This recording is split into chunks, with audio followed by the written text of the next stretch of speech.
Chapter 135. Without hesitation, Nia Yaonu grabbed Wu Qi and dragged him into the cave abode of sword stems from the mind.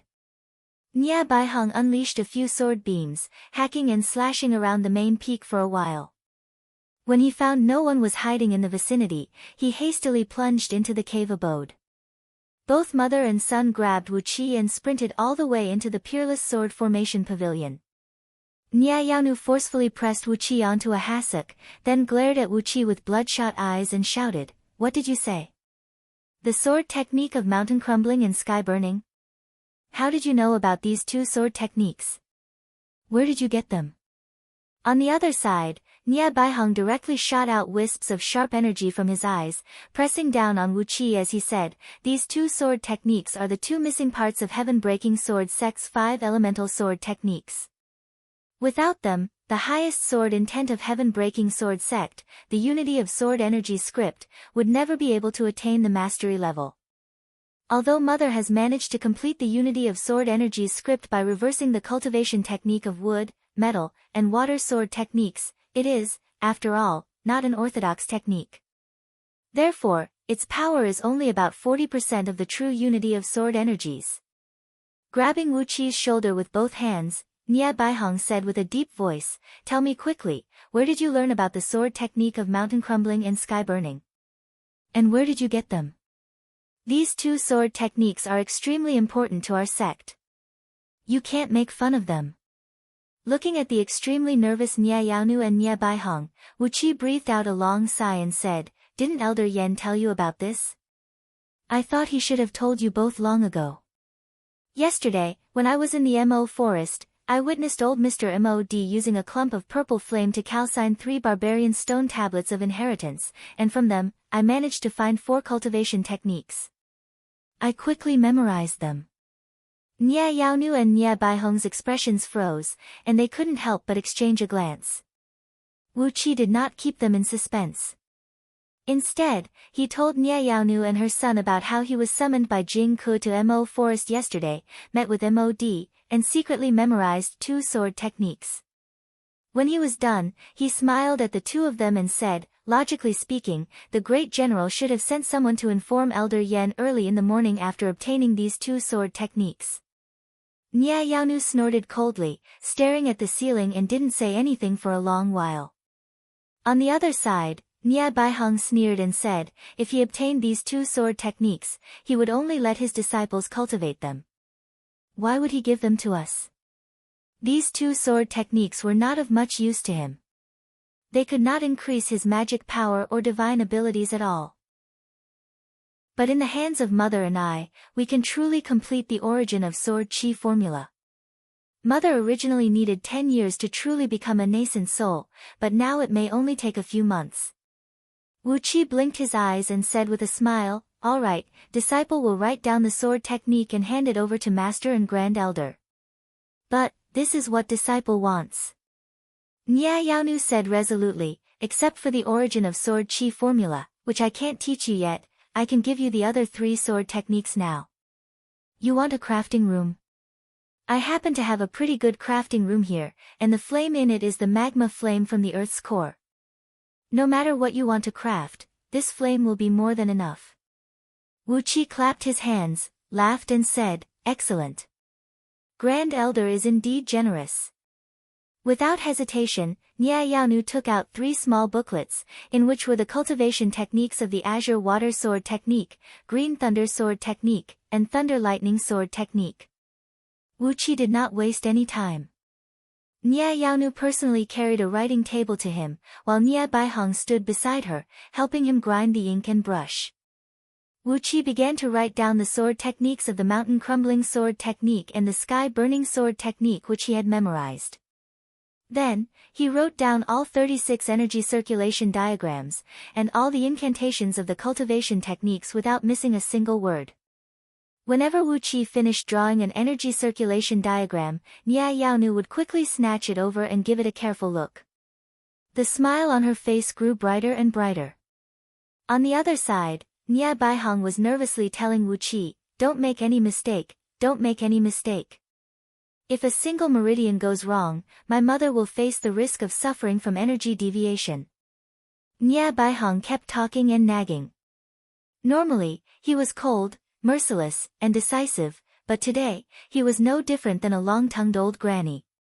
In the end, even Nya Yaonu could not stand him any longer. She grabbed Nya Baihong and threw him far away. "Shut up. How could an old granny have such an impatient child like you? Get the hell out of here. Search carefully in the sect, and see if that old fool Yenli has obtained the two sword techniques." After pondering for a brief moment, Nya Yaonu said coldly, "Yenli has taken in a few new disciples before the new year, and all of them have spirit seed constitutions of earth and fire element. It looks like he has been prepared for this. Find an opportunity and let these few disciples die in an accident. As for the clans behind these few disciples, it's up to you." Wu Qi raised his head and gave Nya Yaonu a look, whose face was filled with a murderous aura, and nodded his head silently. The internal strife of heaven-breaking sword sect had come to this.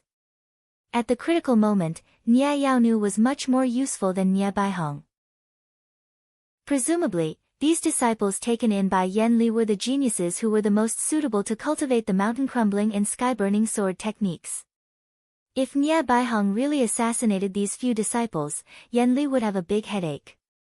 After spending half an hour, Wu Qi finally handed over the two complete sword techniques to Nya Yaonu. After reading them carefully, Nya Yaonu breathed out a sigh and said, "Finally, I've completed the sword techniques of 5 elements. Now, the other sword techniques derived from them will not be a problem anymore. The Unity of Sword Energy's script of heaven-breaking sword sect is finally complete. However, it is a little strange. Why would the sword techniques of heaven-breaking sword sect appear in the territory of barbarians?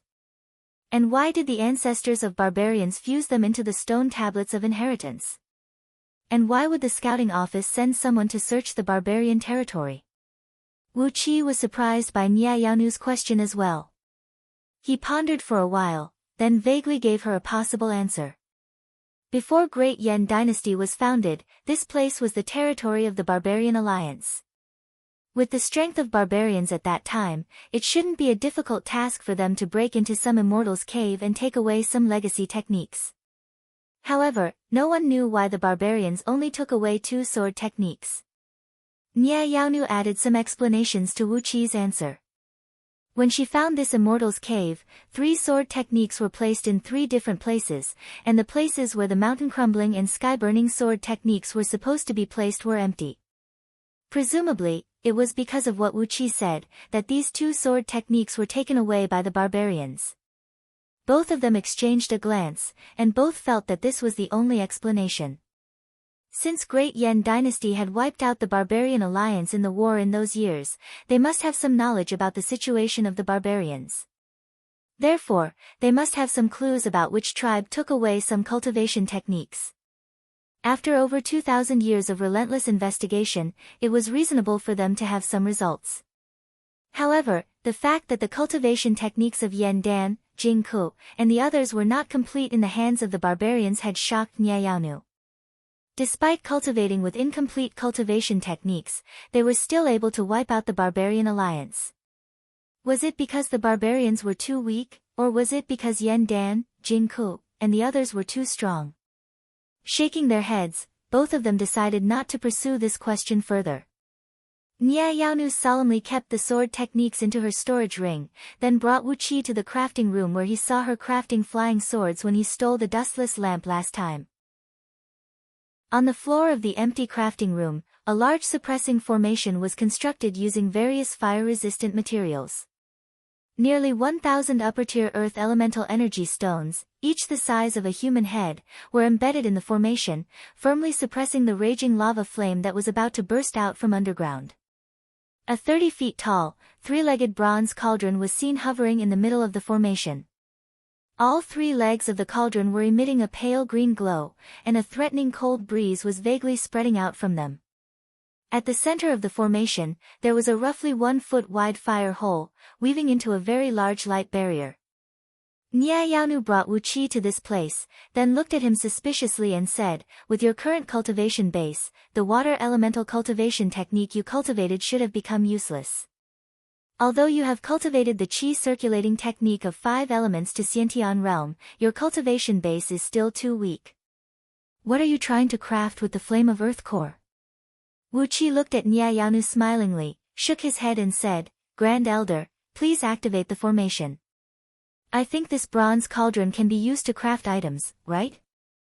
What I'm trying to craft is not some magical treasures or items, but some materials. Our young master is studying the formation, so he needs to deploy some formation diagrams and foundations. With a wave of his hand, he threw out a mountain of all kinds of refined iron, 100-year dark iron, and other materials from his bracelet. Looking at these materials, Nia Yaonu could not help but burst into laughter. She shook her head and said, after fighting with that old fool Yanli for too long, I've become more and more paranoid. Well, with the cultivation base of a little kid, what else can you craft? These materials, they are actually suitable to be used to construct a low-grade formation diagram. Nia Yaonu gave these materials, the highest quality of which could only be used to craft lower-grade magical items, and immediately, she no longer had any doubts. Then, she performed a few incantation gestures, activating the formation in the crafting room. Slowly, the green light barrier underneath the three-legged cauldron cracked open, revealing a finger-sized hole. From there, a straight red flame shot out along with an ear-splitting whistling noise. In just a blink of an eye, the entire cauldron turned red.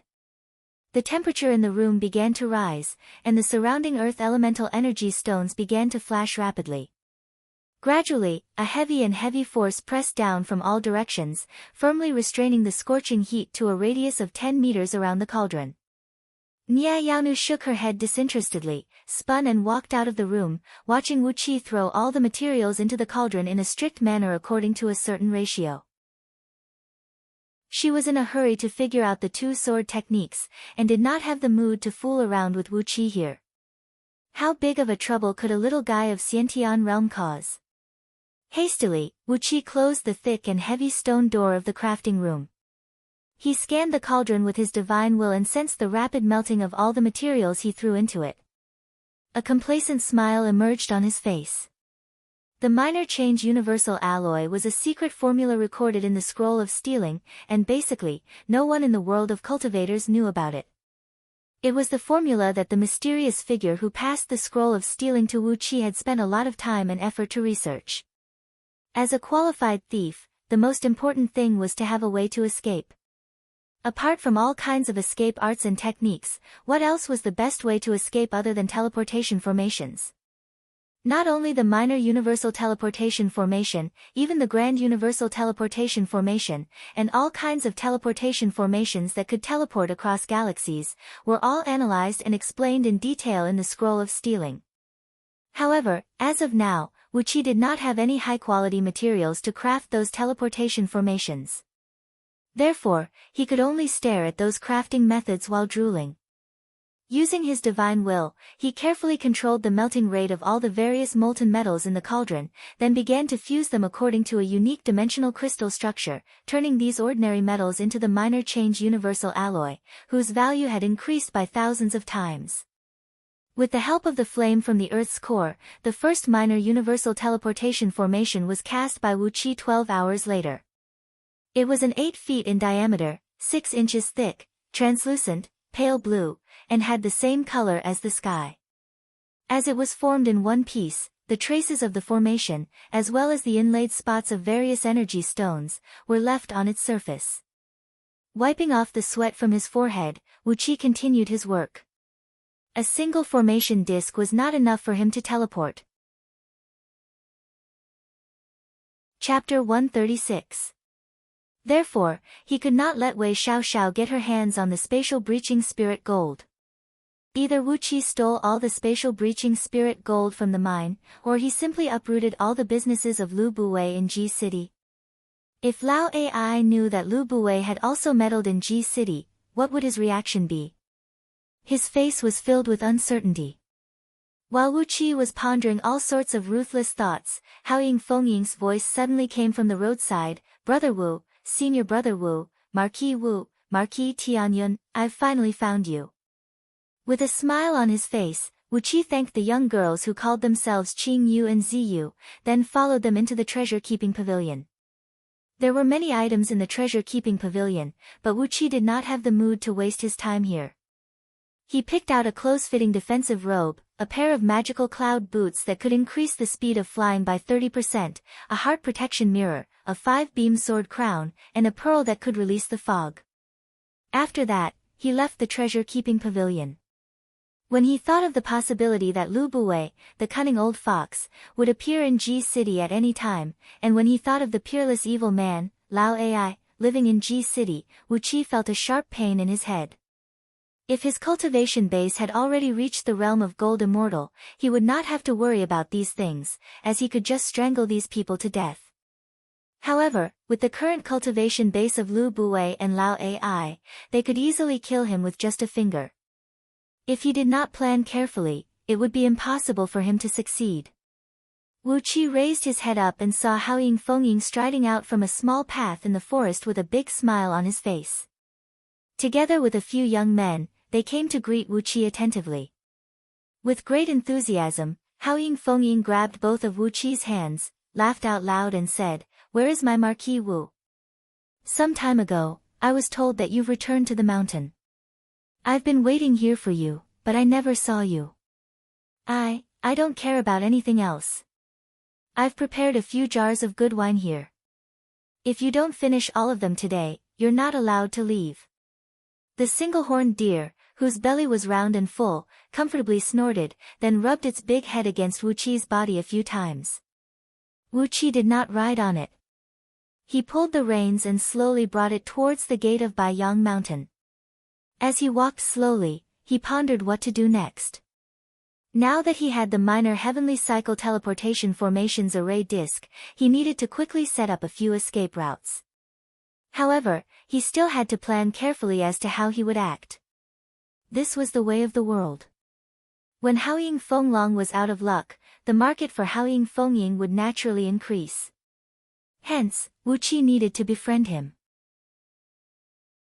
With a smile on his face, Wu Qi waved his hand and invited a few young men of the Haoying family who were standing behind Haoying Fengying into the pavilion. After that, the group of people sat down, pouring themselves a cup of wine and enjoying themselves. The scenery of the mountain here was quiet and beautiful, with no one to disturb them. The wine was 100-years-old wine, and the fruits and dishes were of the best quality. Drinking like this was indeed a great pleasure. Immediately, Wu Qi let go of the reins and drove the single-horned elk to the forest beside the road to graze, while he held Haoying Fengying's hand. Both of them walked side by side, laughing and walking towards a small clearing at the end of the shady path. There was a pond with a dark green color, giving off a tranquil atmosphere. The soft grass by the shore was densely covered with colorful flowers. Surrounding them was a dense bamboo forest. The sound of bamboo rustling could be heard when the wind blew. It was an extremely quiet and tranquil place. While Wu Qi sat down and drank a pot of wine, a fist-sized, golden-eyed, black-feathered pigeon flew into a house outside the imperial palace at top speed, leaving a black line behind it. Tuoba Haofeng, who was sitting in the main hall of the house, grabbed the pigeon and pulled out a small piece of paper from the bone ring on its toe. There were no words written on the paper, only the drawing of a small dagger. Both Blue Moon and Ziyu did not have the ability of Nia Yaonu using her sword beam to capture someone from a distance. As both of them were in secluded cultivation, Wu Qi had no choice but to slowly climb down the cliff using the green vines. When he was passing through a stretch of ancient pine trees, he was even chased by a few big white cranes, which gave Wu Qi a hard time. Standing on top of the cliff, Blue Moon and Ziyu were watching Wu Qi dodging the attacks of the big white cranes in a flurry, and they couldn't help but burst out laughing. Wu Qi was so angry that his nose twitched. He nearly lost control of himself and unleashed his flying sword to kill these few white cranes. It took him a lot of effort to restrain the anger in his heart. Therefore, he had no choice but to borrow the power of the earth core flame in the immortal's cave of sword stems from the mind. Wu Qi performed an incantation gesture, once again sealing the earth core flame that burst out from the cave. After that, he tidied up all the leftover materials and waste materials that splashed all over the place, and cleaned up the crafting room. After making sure there was no trash left behind, he moved the stone door of the crafting room and strode out.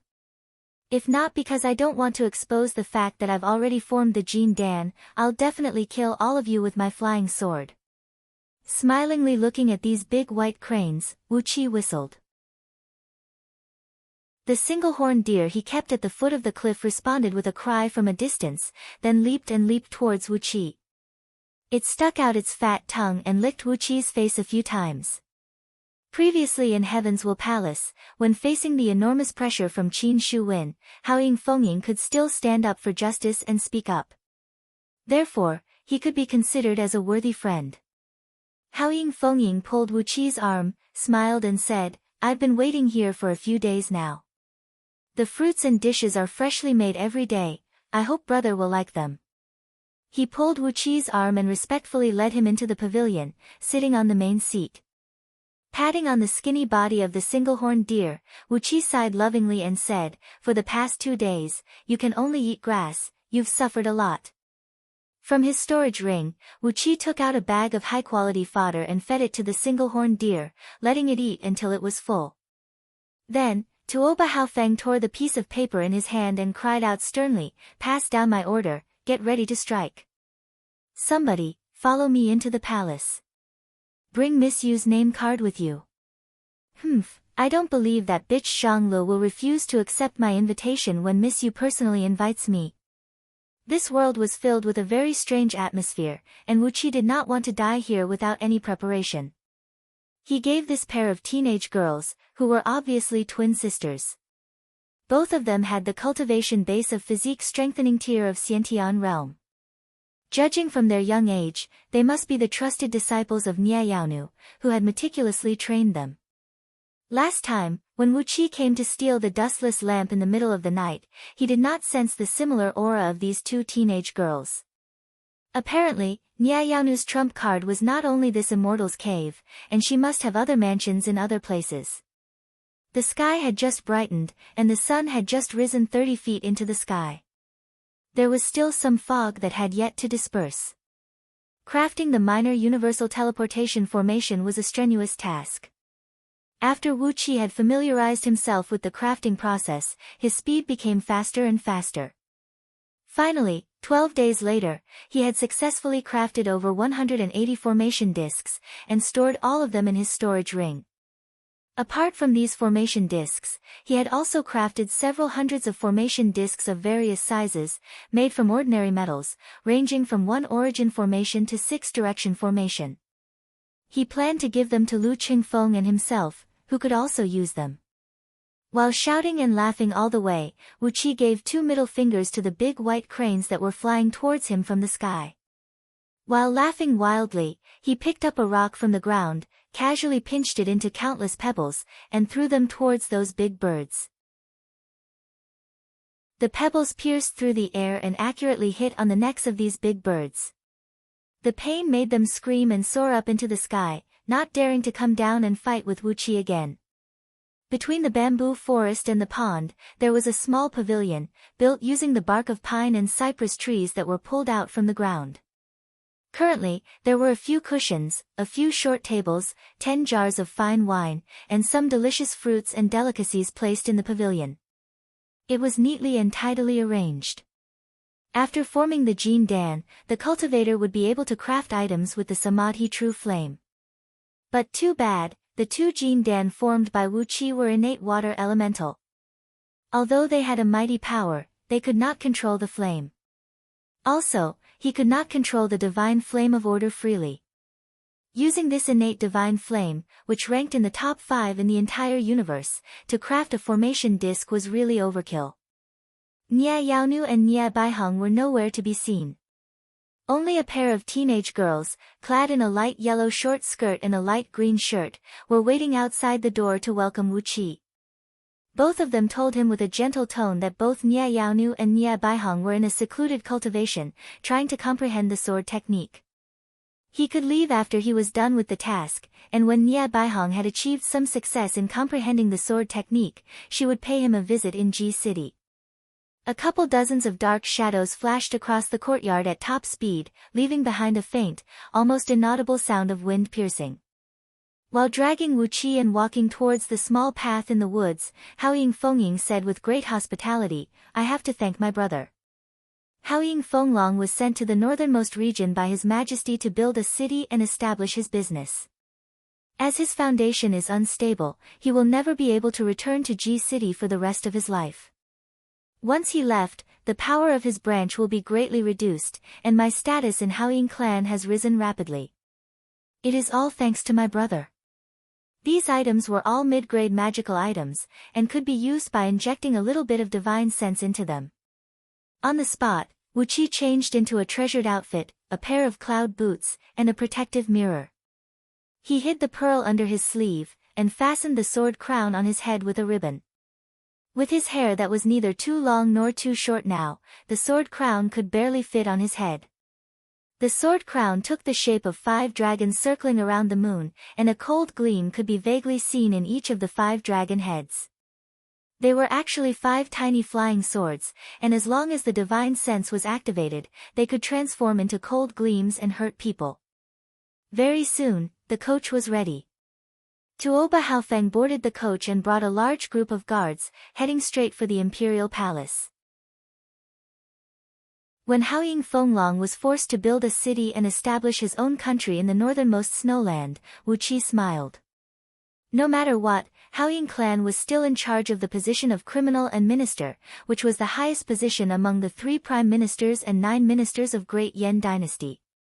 If he could rope Haoying Fengying to his side and make him his man, at least the incident where he was framed at the city gate would not happen again, and he would have another helper in Ji City.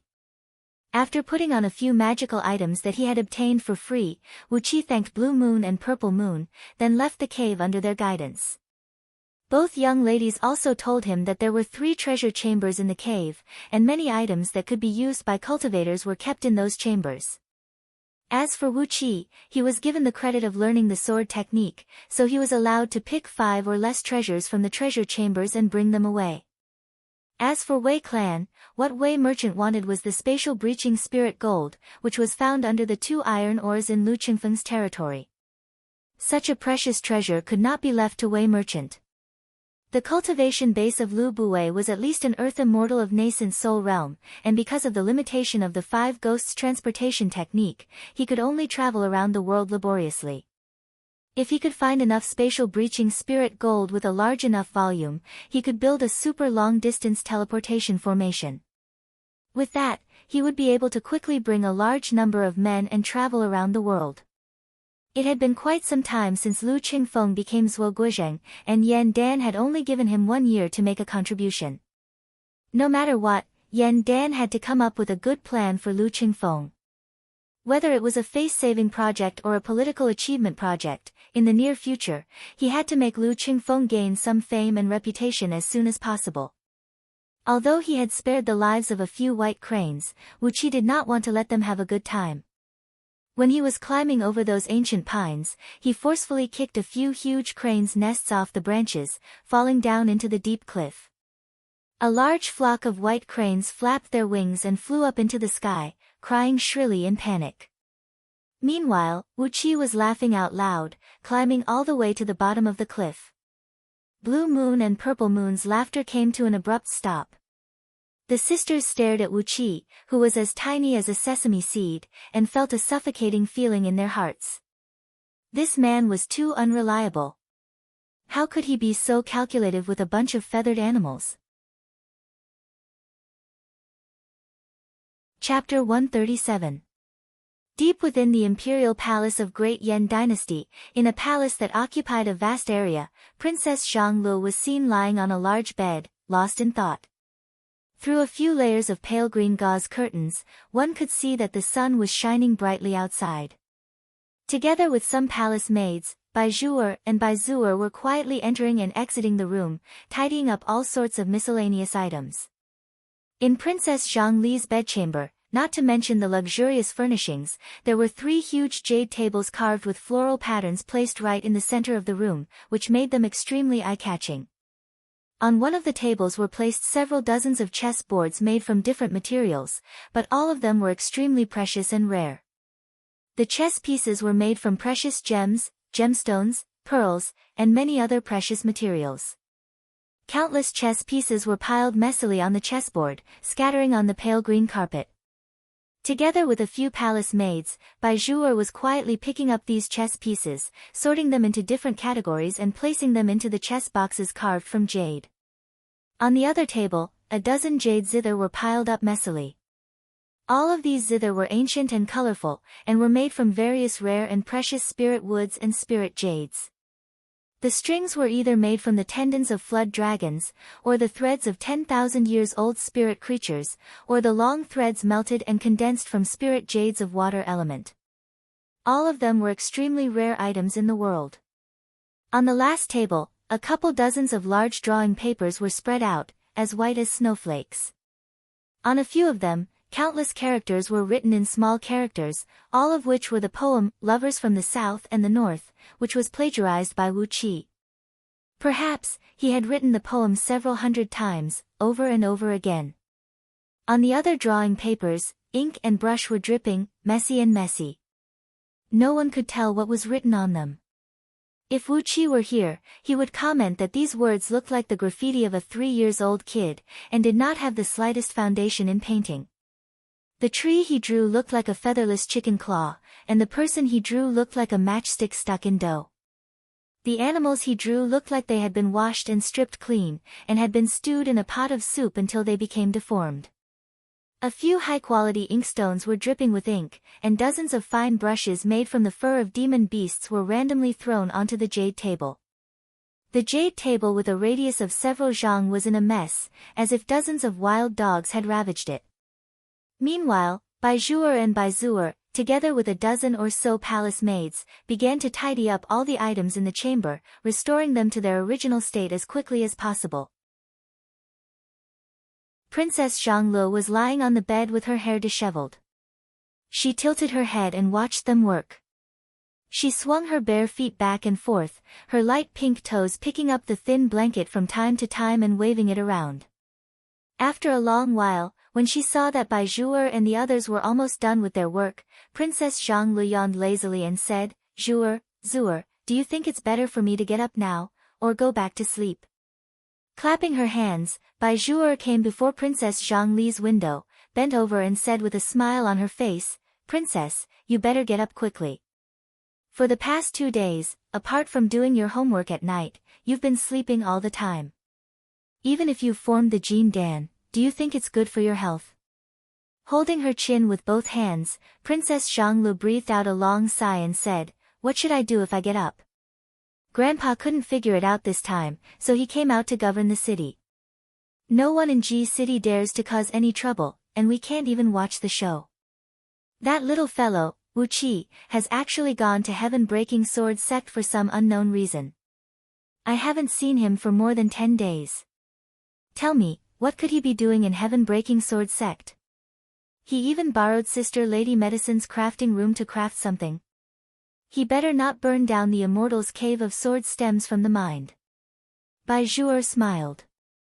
Deftly, she tied up Princess Zhangli's hair into a bun, and carefully combed her hair until not a single strand of hair was out of place.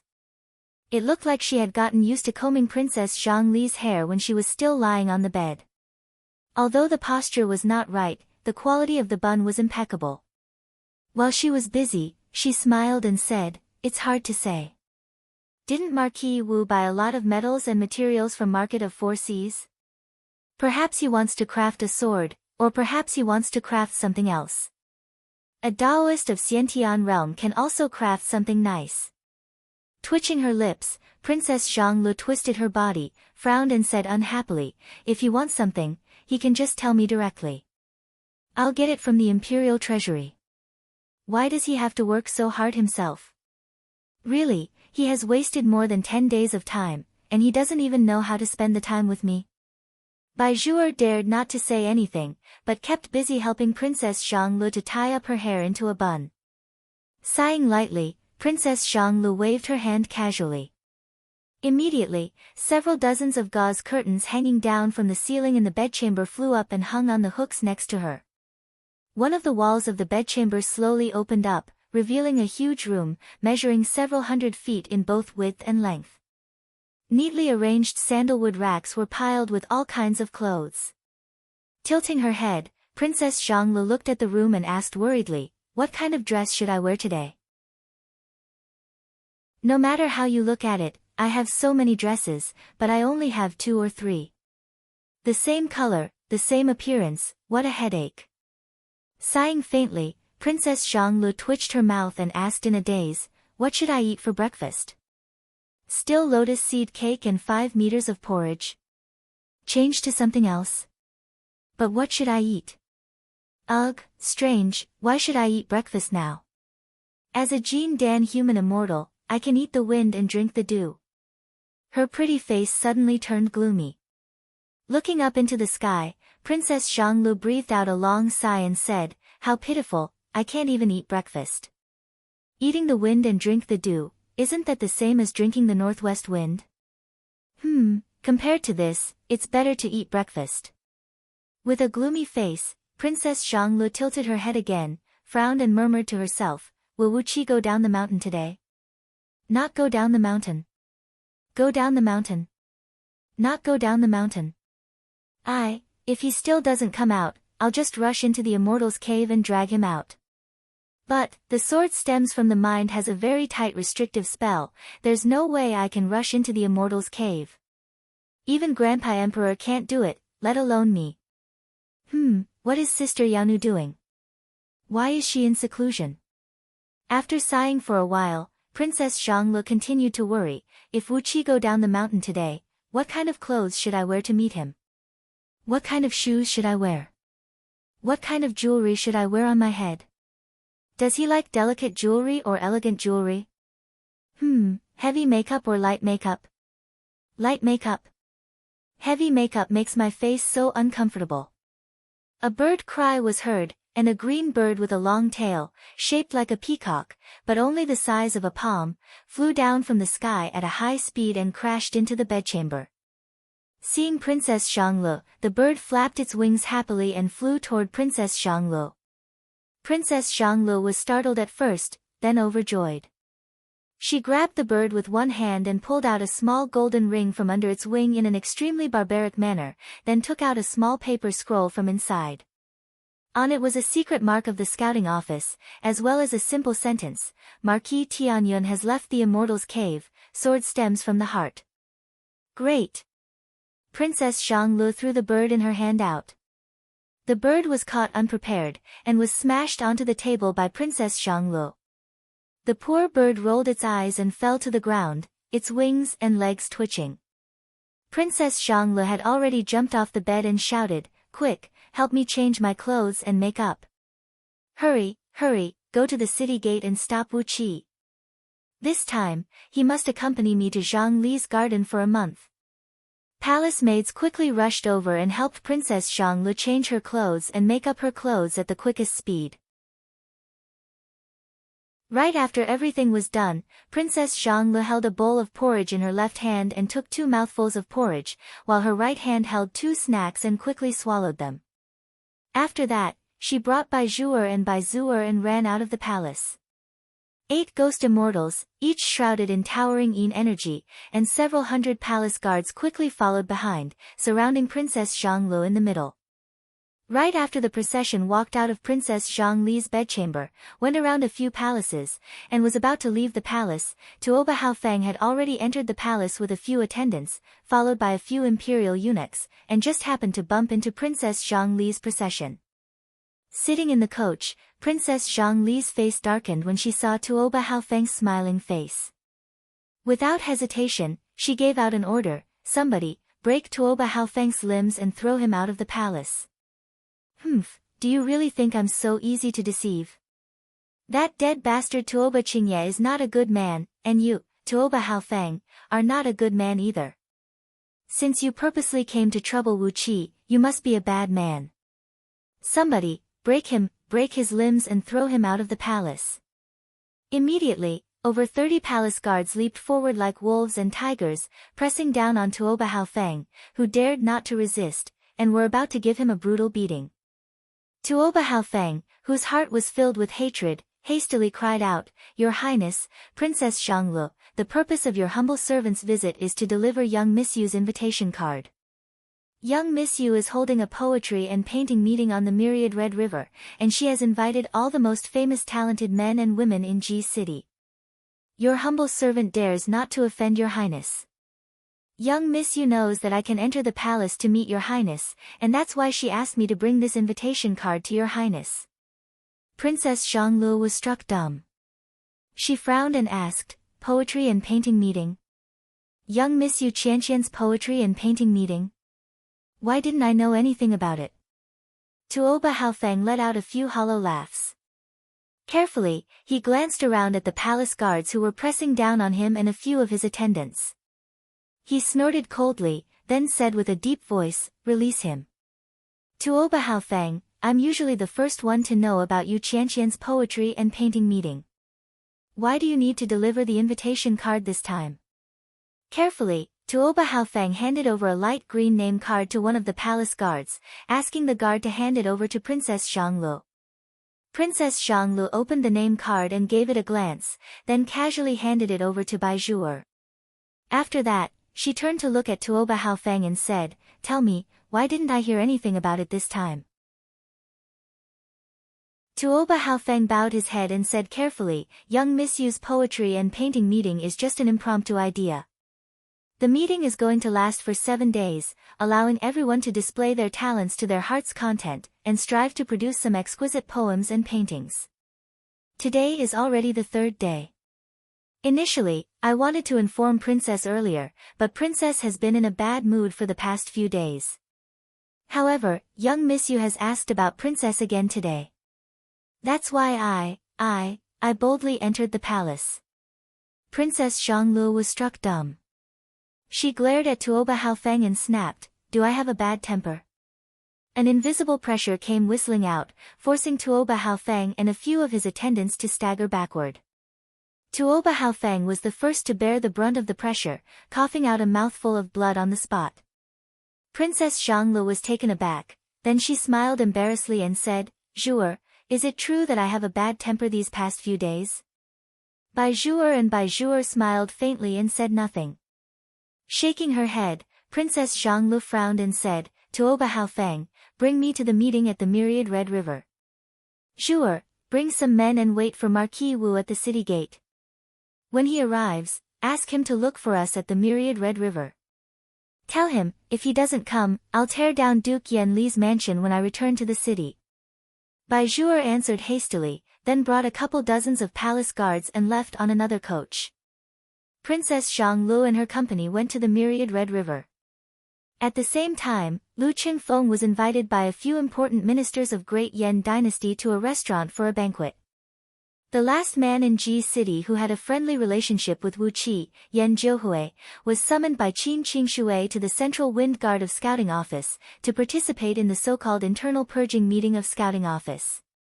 All the people in Ji City who were close to Wu Qi, who had power and information channels, and who could come to his rescue had been transferred away. Chapter 138. His mouth was filled with the fragrant aftertaste of the wine. Wu Qi laughed and waved goodbye to Haoying Fengying. The banquet took Wu Qi 4 hours. 10 jars of fine wine that had aged over 100 years old were worth the time to savor the aftertaste. These 10 jugs of century-old wine were brewed using the secret technique of the Haoying clan. It was called the 100-fruit and 100-flower honey wine. It was sweet, fragrant, and extremely fragrant, and it had the effect of strengthening the soul and strengthening the vitality of a cultivator. Usually, it was used as a spirit medicine as a tribute, and it was offered to Yan Dan and various members of the imperial clan who held great power during the new year. After drinking the wine, Wu Qi felt a little intoxicated.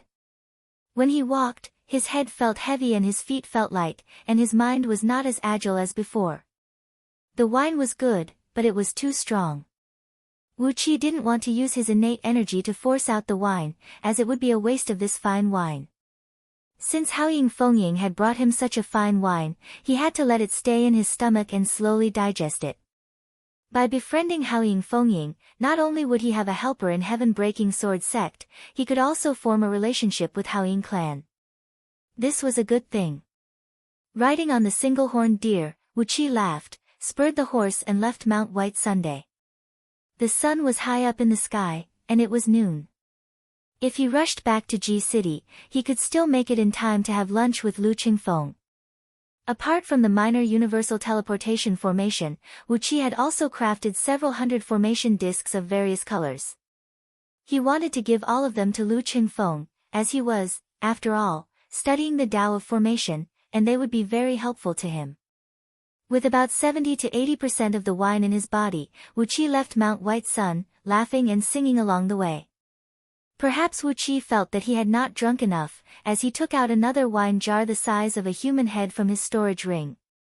He kept pouring wine into his mouth while walking along the main road towards Ji City. The condition of the roads in Great Yan Dynasty was very good. Not only were the roads flat and wide, both sides of the roads were planted with towering trees that stood over 20 feet tall.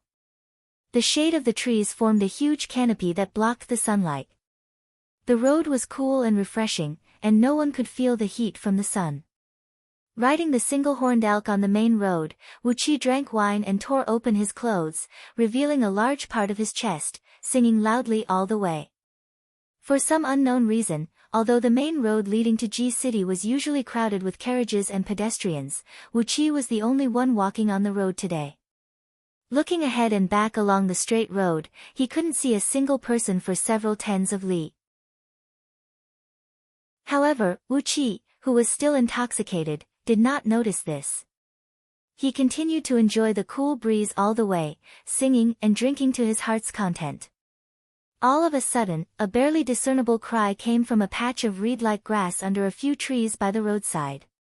"Help! Help!" The cry for help came from a woman's gentle voice. Along with the cry for help came the sound of a dozen or so people hurriedly flying away. The wind came blowing from the patch of grass, bringing a pungent smell of blood to Wuqi's nostrils.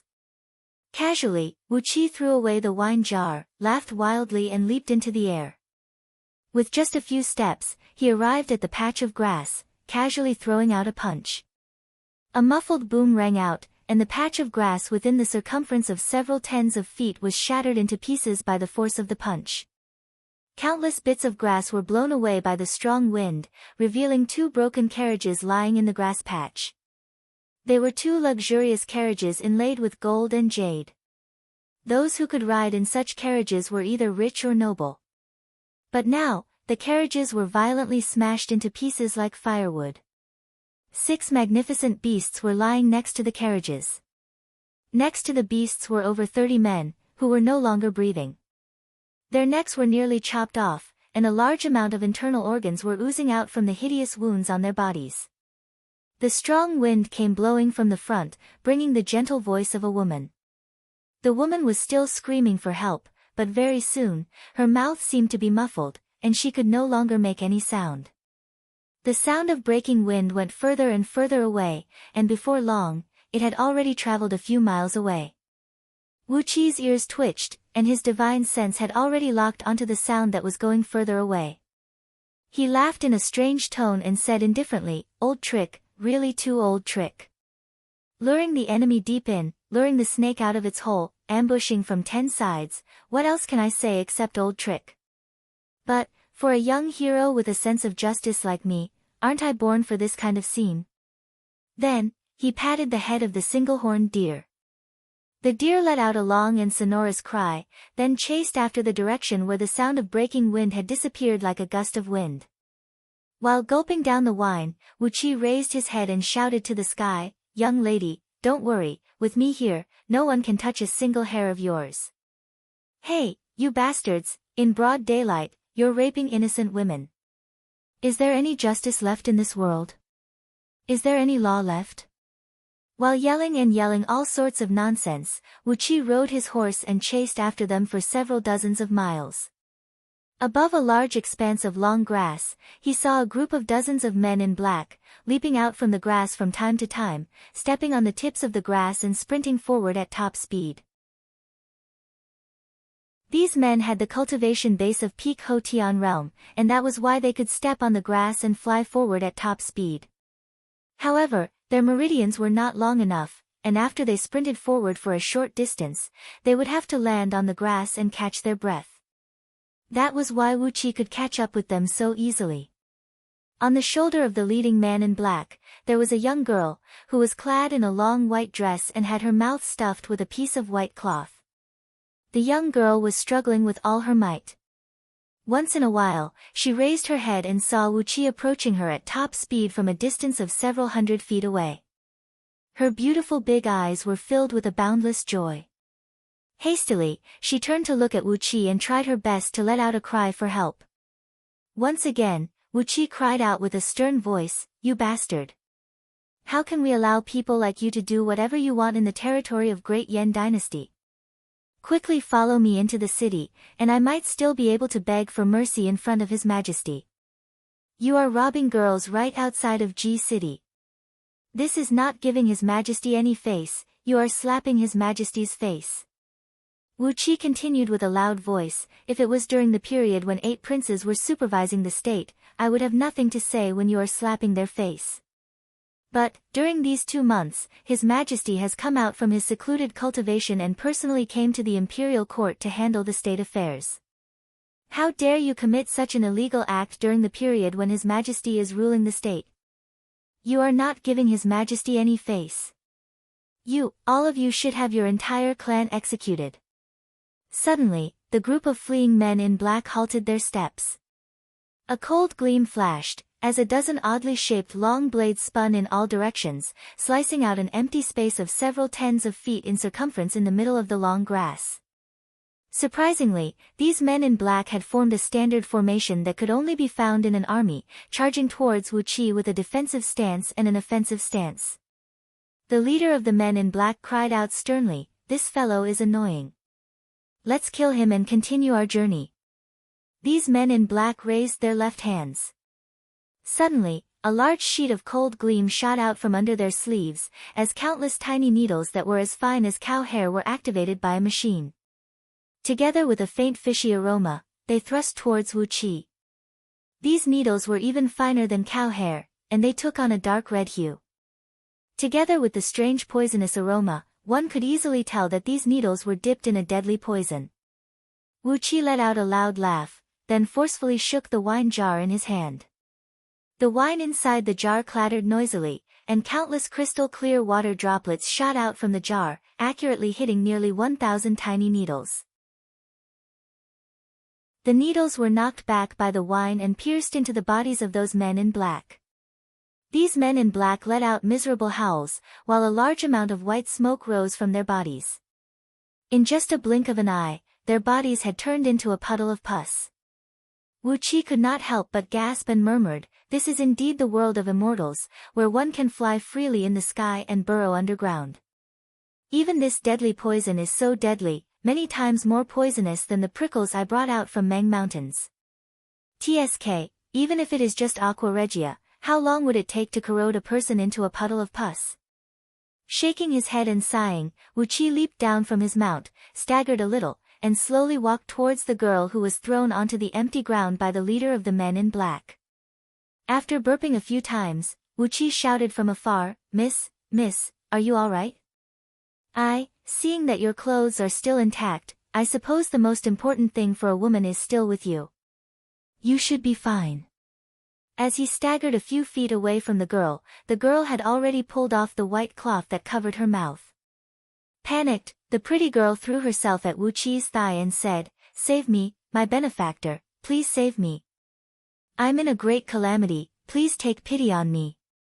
Laughing wildly, Wu Qi thrust his leg up and gave the girl a heavy kick on her face, sending her flying several hundred feet away.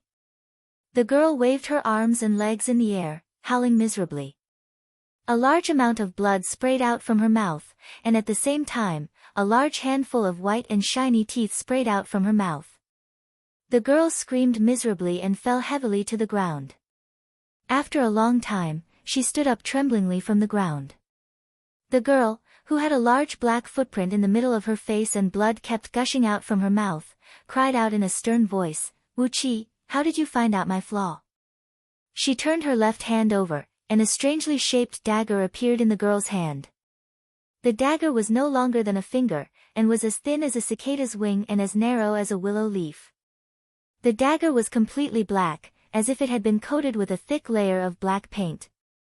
At first glance, anyone could tell that this dagger had been dipped in poison.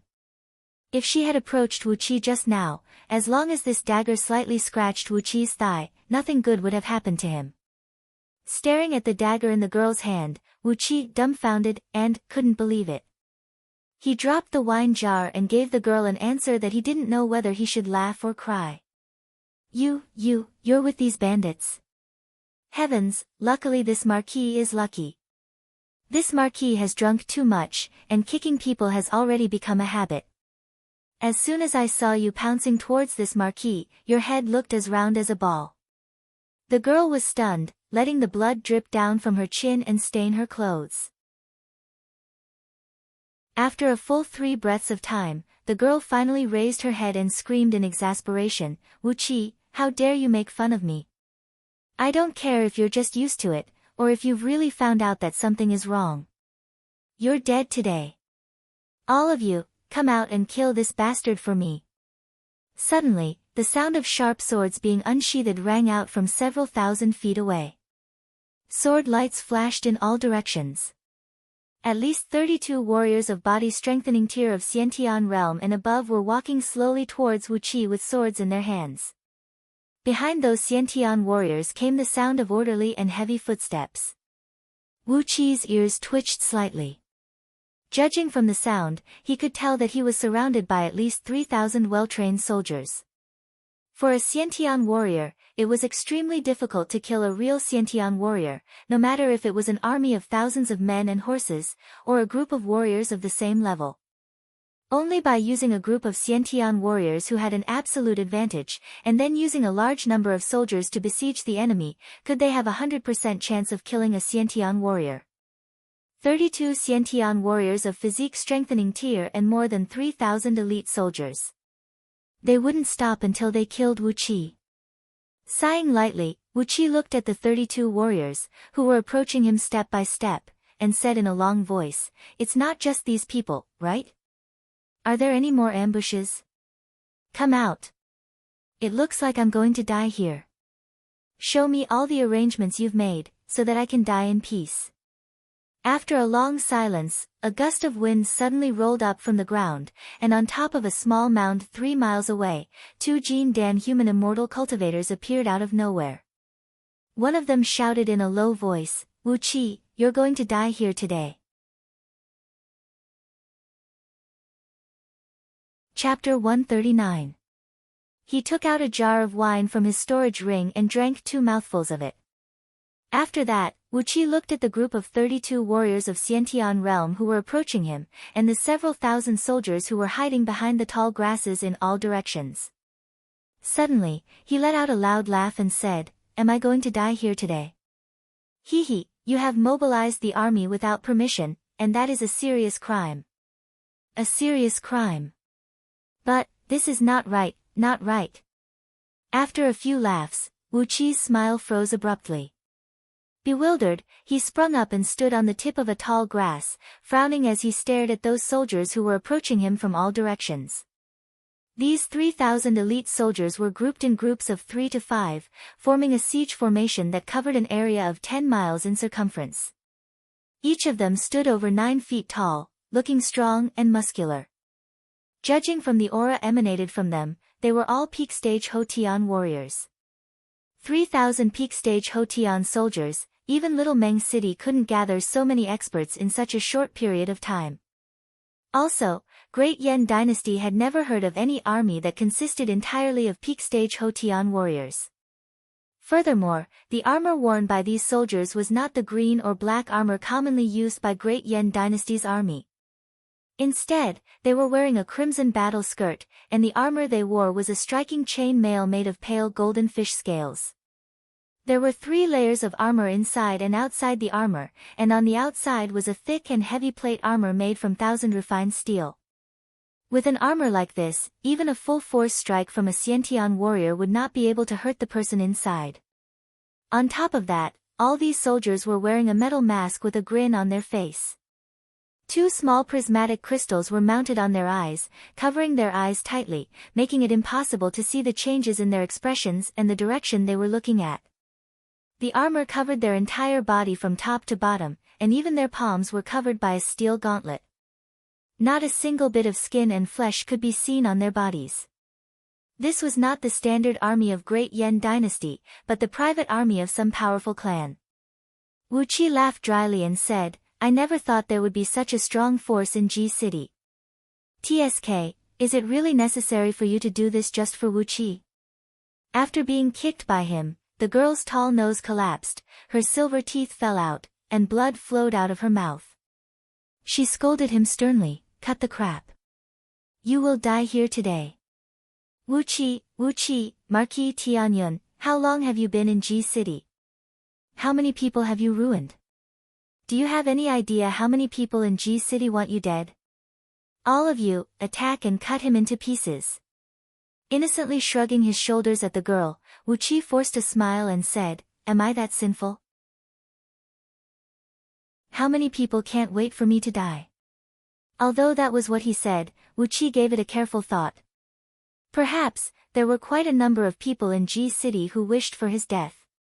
Qin Qingshui, Haoying clan, Taba Ao, Wei Xiaoxiao, and some other people who were involved in this matter, perhaps all of them wanted to hack him into pieces. While Wu Qi was about to argue with the girl again, the group of 32 Xiantian warriors did not give Wu Qi the chance to speak any further. 4 sword beams leaped up into the sky, transforming into 4 lightning bolts and thrusting towards Wu Qi's vital body parts. The other 28 sword beams flashed across the sky, following the trajectory of 28 constellations in the sky, wheeling rapidly around the spot where Wu Qi was standing, sealing off the surrounding area. Breathing out a long sigh, Wu Qi threw away the wine jar in his hand, shook his head helplessly and said, "I have a feeling that I'm the main character in a novel who is ruined." Of course, you don't know what a novel is, and you won't understand that it's impossible for you to kill a monstrous main character like me. A wolf howl soared into the sky, as the sword of greedy wolf transformed into a 10 feet long dark beam and thrust out whistling. 7 shadows of wolf heads, each the size of a human head, wheeled and slammed around the dark beam, bringing up an immense cold air.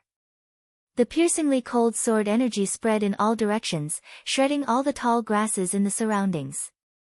Then, they transformed into a several hundred feet tall green wind dragon and soared into the sky. The sword beam flashed, and the heads of 4 Xiantian warriors flew high up into the sky. Their blood sprayed and splashed all over the sky. The sword of greedy wolf had chopped off the heads of 4 Xiantian warriors who were waving their swords at Wu Qi, devouring all their blood essence and souls, leaving nothing for Wu Qi. Suddenly, a faint blood-red hue burst out from the pitch-black body of the sword of greedy wolf, as a wolf howl that could shake one's soul was heard faintly echoing out. The faces of the surrounding Xiantian warriors fell instantly. Controlling the sword beam to protect himself, Wu Qi's eyes flashed with a strange, 4-colored gleam. Looking at those Xiantian warriors, he grinned hideously and said, "Today, I'll let you know how big the gap is between you, a cultivator with spirit root and a bunch of warriors of Xiantian realm." Then, he pointed his finger out. The 7 wolf heads near the dark beam transformed from the sword of greedy wolf let out a wild howl, then leaped towards the 28 warriors together with an immense cold air. Blood-red light kept flashing and flashing. Wherever the wolf heads passed, no matter it was a sword or a human body, they were all shattered into pieces. 28 human bodies, which were brimming with blood and qi, were ripped to shreds. Before their blood and flesh could spray out even 1 foot away, all their blood essence had been devoured by the sword of greedy wolf. Eventually, the broken bodies fell to the ground, turning into grayish-white dried meat powder. Suddenly, the sword of greedy wolf let out a joyful cry, while the blood-red hue on its body grew stronger. "Kill!" A deep, muffled battle cry soared up into the sky, as 100 soldiers formed a triangular formation and charged towards Wu Qi. Their steps were as loud as thunder, their blades as bright as snow, and their iron spears as thick as a forest. Behind them, 12 archers pulled the trigger of their crossbows and shot towards Wu Qi. 108 pure steel bolts were shot whistling through the air, piercing straight towards Wu Qi's body. The momentum of this charge from 100 soldiers was comparable to the murderous aura and killing intent emanated from an ordinary army of 3,000 soldiers. Ridiculous. Wu Qi's eyes flickered as he sneered and said, "I'm a cultivator, not a warrior of Xiantian realm. The sword of greedy wolf in my hand is a lower-tier magical treasure." Pointing his finger out, he injected a stream of innate energy into the sword of greedy wolf. Abruptly, the sword buzzed, and a clump of airwave exploded on the sword beam. Before the pure steel bolts could get close to Wu Qi, they were twisted and broken by the pale black airwave. The black sword beam streaked out like a waterfall. Wherever it went, 3 layers of armors were torn apart like pieces of paper, human bodies were ripped apart, weapons were broken, and broken limbs were piled up on the ground. In just 2 breaths of time, all 100 soldiers who charged towards Wu Qi were killed on the spot. After devouring a great amount of energy essence and blood essence, the sword of greedy wolf let out a joyful cry. The murderous aura emanating from it grew stronger and stronger, and the connection between it and Wu Qi's divine sense became even closer. Vaguely, there was even a sense of intimacy, as if it was a child, being transmitted to Wu Qi. This strange weapon, which had been lying idle in the cave abode of sword stems from the mind for many years, had finally drunk its fill of blood today. Instinctively, it had taken Wu Qi, who was controlling it to kill, as its real parent. With great astonishment, the white-clothed girl stared at the warriors of Xiantian realm and 100 soldiers who were easily killed by Wu Qi. With her body trembling, she cried out, "How could your ability of controlling a sword be so strong? Honorable patriarchs, please lend me a hand." 2 Jin Dan human immortals, who were standing idly on a small hill a few miles away, could no longer hold their ground. When Wu Qi killed 32 warriors of Xiantian realm, they had begun to approach the battlefield.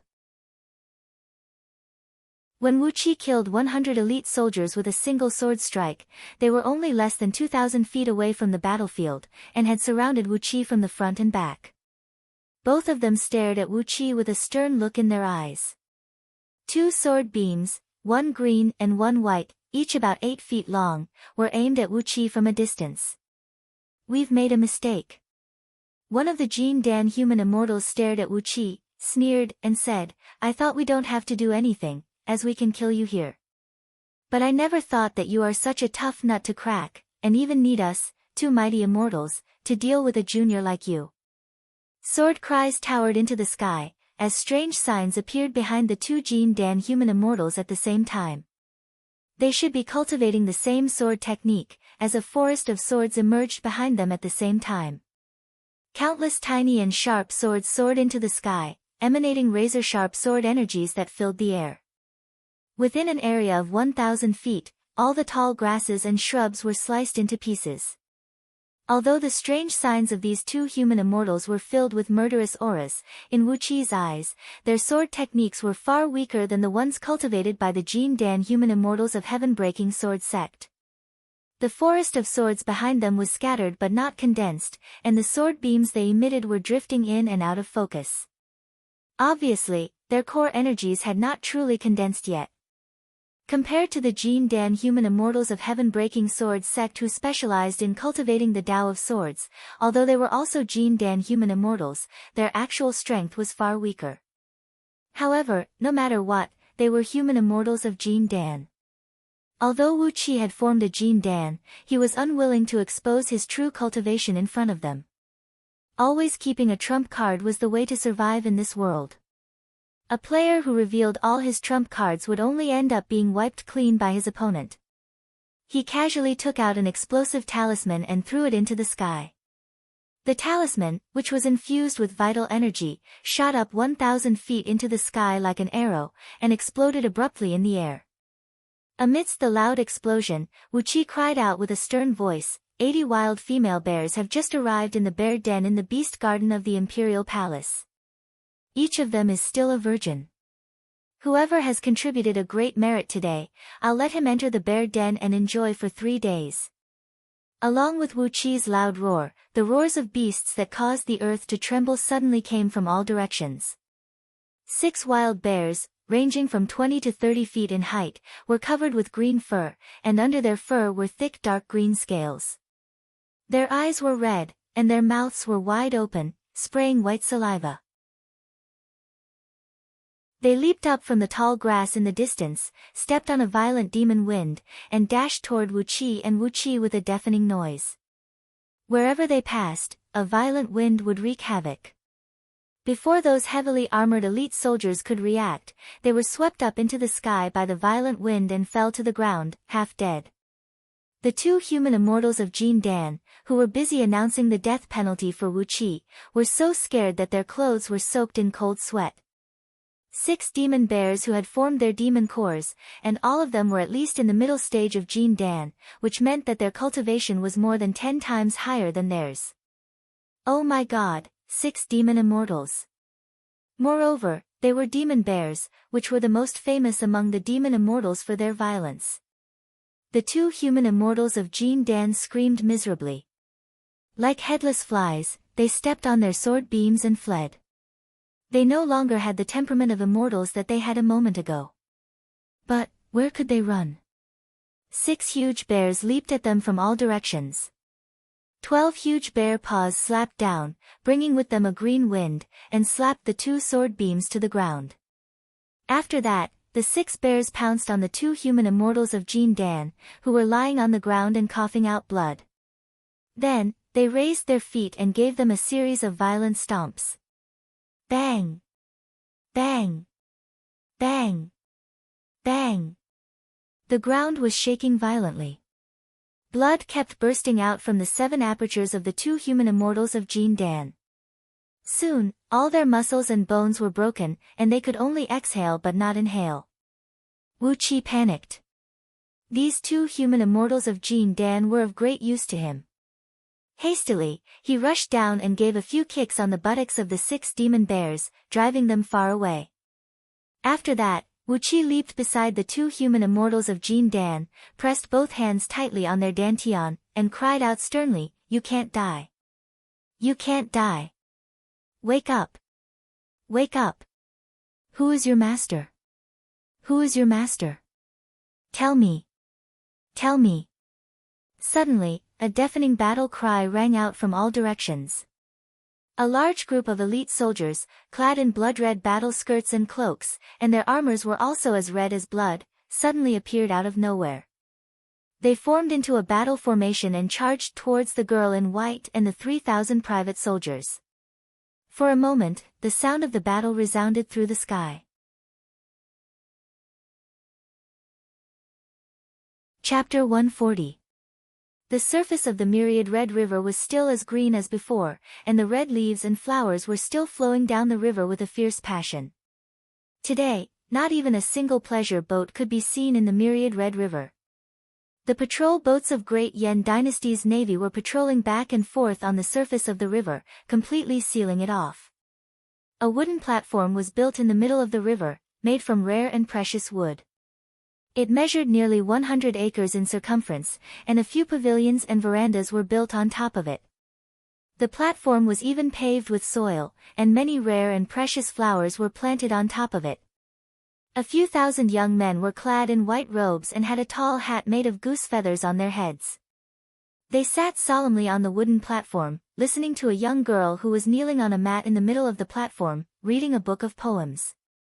The voice of the young girl was calm and cold, without any ups and downs. It was just like the surface of the myriad red river under the wooden platform, a clear and chilling green color. She was also clad in a white robe, and a tall hat made of goose feathers was placed on her head. As she looked around, a strong air of elegance of a scholar could be sensed. She had an ordinary appearance, and in this world where beautiful women could be found everywhere, it could only be considered as an inferior appearance. However, because of her temperament that was completely different from all the young men around her, it made her look like a swan that stood high up in the sky, while all the men around her looked like a toad. Even those pretty serving ladies who were quietly shuttling back and forth among the crowd, pouring tea for the people, when compared to this young girl, they were like sparrows that had just seen a phoenix, completely losing their color. Although she was not a beauty that could cause the downfall of a city or a state, but the so-called peerless beauty and grace were probably referring to someone like her. A long green thread was tied to the corner of the table in front of the young girl, and at the other end of the thread was a kite shaped like a fan. On the surface of the kite made from white paper, a few baby swallows were drawn with faint ink, flying around a willow branch. Although they were just a few insignificant strokes, they vividly portrayed the vitality of the baby swallows, as if a few real swallows made of flesh and blood were spreading their wings on the kite. Suddenly, the young girl put down the book of poems in her hand, picked up a jade paperweight, and lightly slapped it on the table in front of her. Followed by a loud and clear popping noise, the thousands of young men on the wooden platform all lowered their heads and listened carefully to the girl. The astonishingly bright eyes of the young girl swept a glance at the crowd of young men. Then, she nodded and said slowly, "Young Master Yuhen's Journey of an Immortal has a splendid atmosphere, and the lyrics are gorgeous. It really has the elegant and otherworldly aura of an immortal in the fairyland. It has a dignified and magnificent appearance. It's just that Qianqian has a question, would young Master Yuhen be able to answer it?" In the front of the crowd, a handsome young man with an imposing figure stood up. He cupped his fists and bowed deeply to the young girl. He said with a smile, "Miss Qianqian, please give me some pointers." Above the young man's head, there were drops of rain dripping down, drifting along with the wind. These extremely bright and thin raindrops drifted several miles away with the wind and landed lightly on the ground, immediately leaving extremely thin, long, and deep sword marks on the surface of the river. This young man was Jin Dan, a human immortal. The young girl smiled, looked at the young man and asked in a gentle tone, "Young Master Yuhen, you've never seen a real immortal. So, how do you know that the heavenly palace of an immortal must be as magnificent as the emperor of the mortal world? Perhaps, the residence of an immortal is just the same as the ordinary people in Great Yen Dynasty, with mud walls and roof tiles, or simply made of wood and grass." The young man was struck dumb. He stared at the young girl and couldn't say anything for a long while. He bowed his head and pondered for a while, then cupped his fist again, bowed deeply and said, "Miss Qianqian, you're right. I, Shangguan Yuhen, have overestimated my own strength, and recklessly speculated about the magnificent view of an immortal. Well, the legendary immortals living free and unfettered beyond the mortal world would never behave like the ordinary people, living in those magnificent and luxurious skyscrapers." Shangguan Yuhen breathed out a long sigh, then walked slowly and came before the young girl's table. He picked up the book of poems and casually threw it high up into the sky. Countless raindrops came rolling down from the sky, shredding the book of poems into pieces. Shangguan Yuhen breathed out a long sigh and said, "Yuhen, have spent 3 years studying, but all I got is a piece of paper filled with absurdity. I'm ashamed of myself." After mocking himself for a few times, Shangguan Yuhen bowed deeply to the girl again, then slowly retreated back to his seat and sat down on his knees. The young girl smiled faintly. She looked at Shangguan Yuhen, nodded slowly and said, "Young Master Yuhen, you can never belittle yourself. Compared to 3 years ago, young Master's skill in writing has improved greatly. You're able to cultivate the Tao of sword and the Tao of poetry at the same time. You're truly an extraordinary young master." Upon hearing the young girl's comment, Shangguan Yuhen's pale face immediately shone with a bright glow, and even his back straightened up. The young girl chuckled, then cried out, "Which young master has written a great poem? Please present it to me." If there are no more poetry books for Qianqian to comment on, Qianqian will ask for a new topic today, allowing all of you to show off your literary talent on the spot. The young girl glanced at all the young men around her, chuckled and said, "It's the same as the previous years.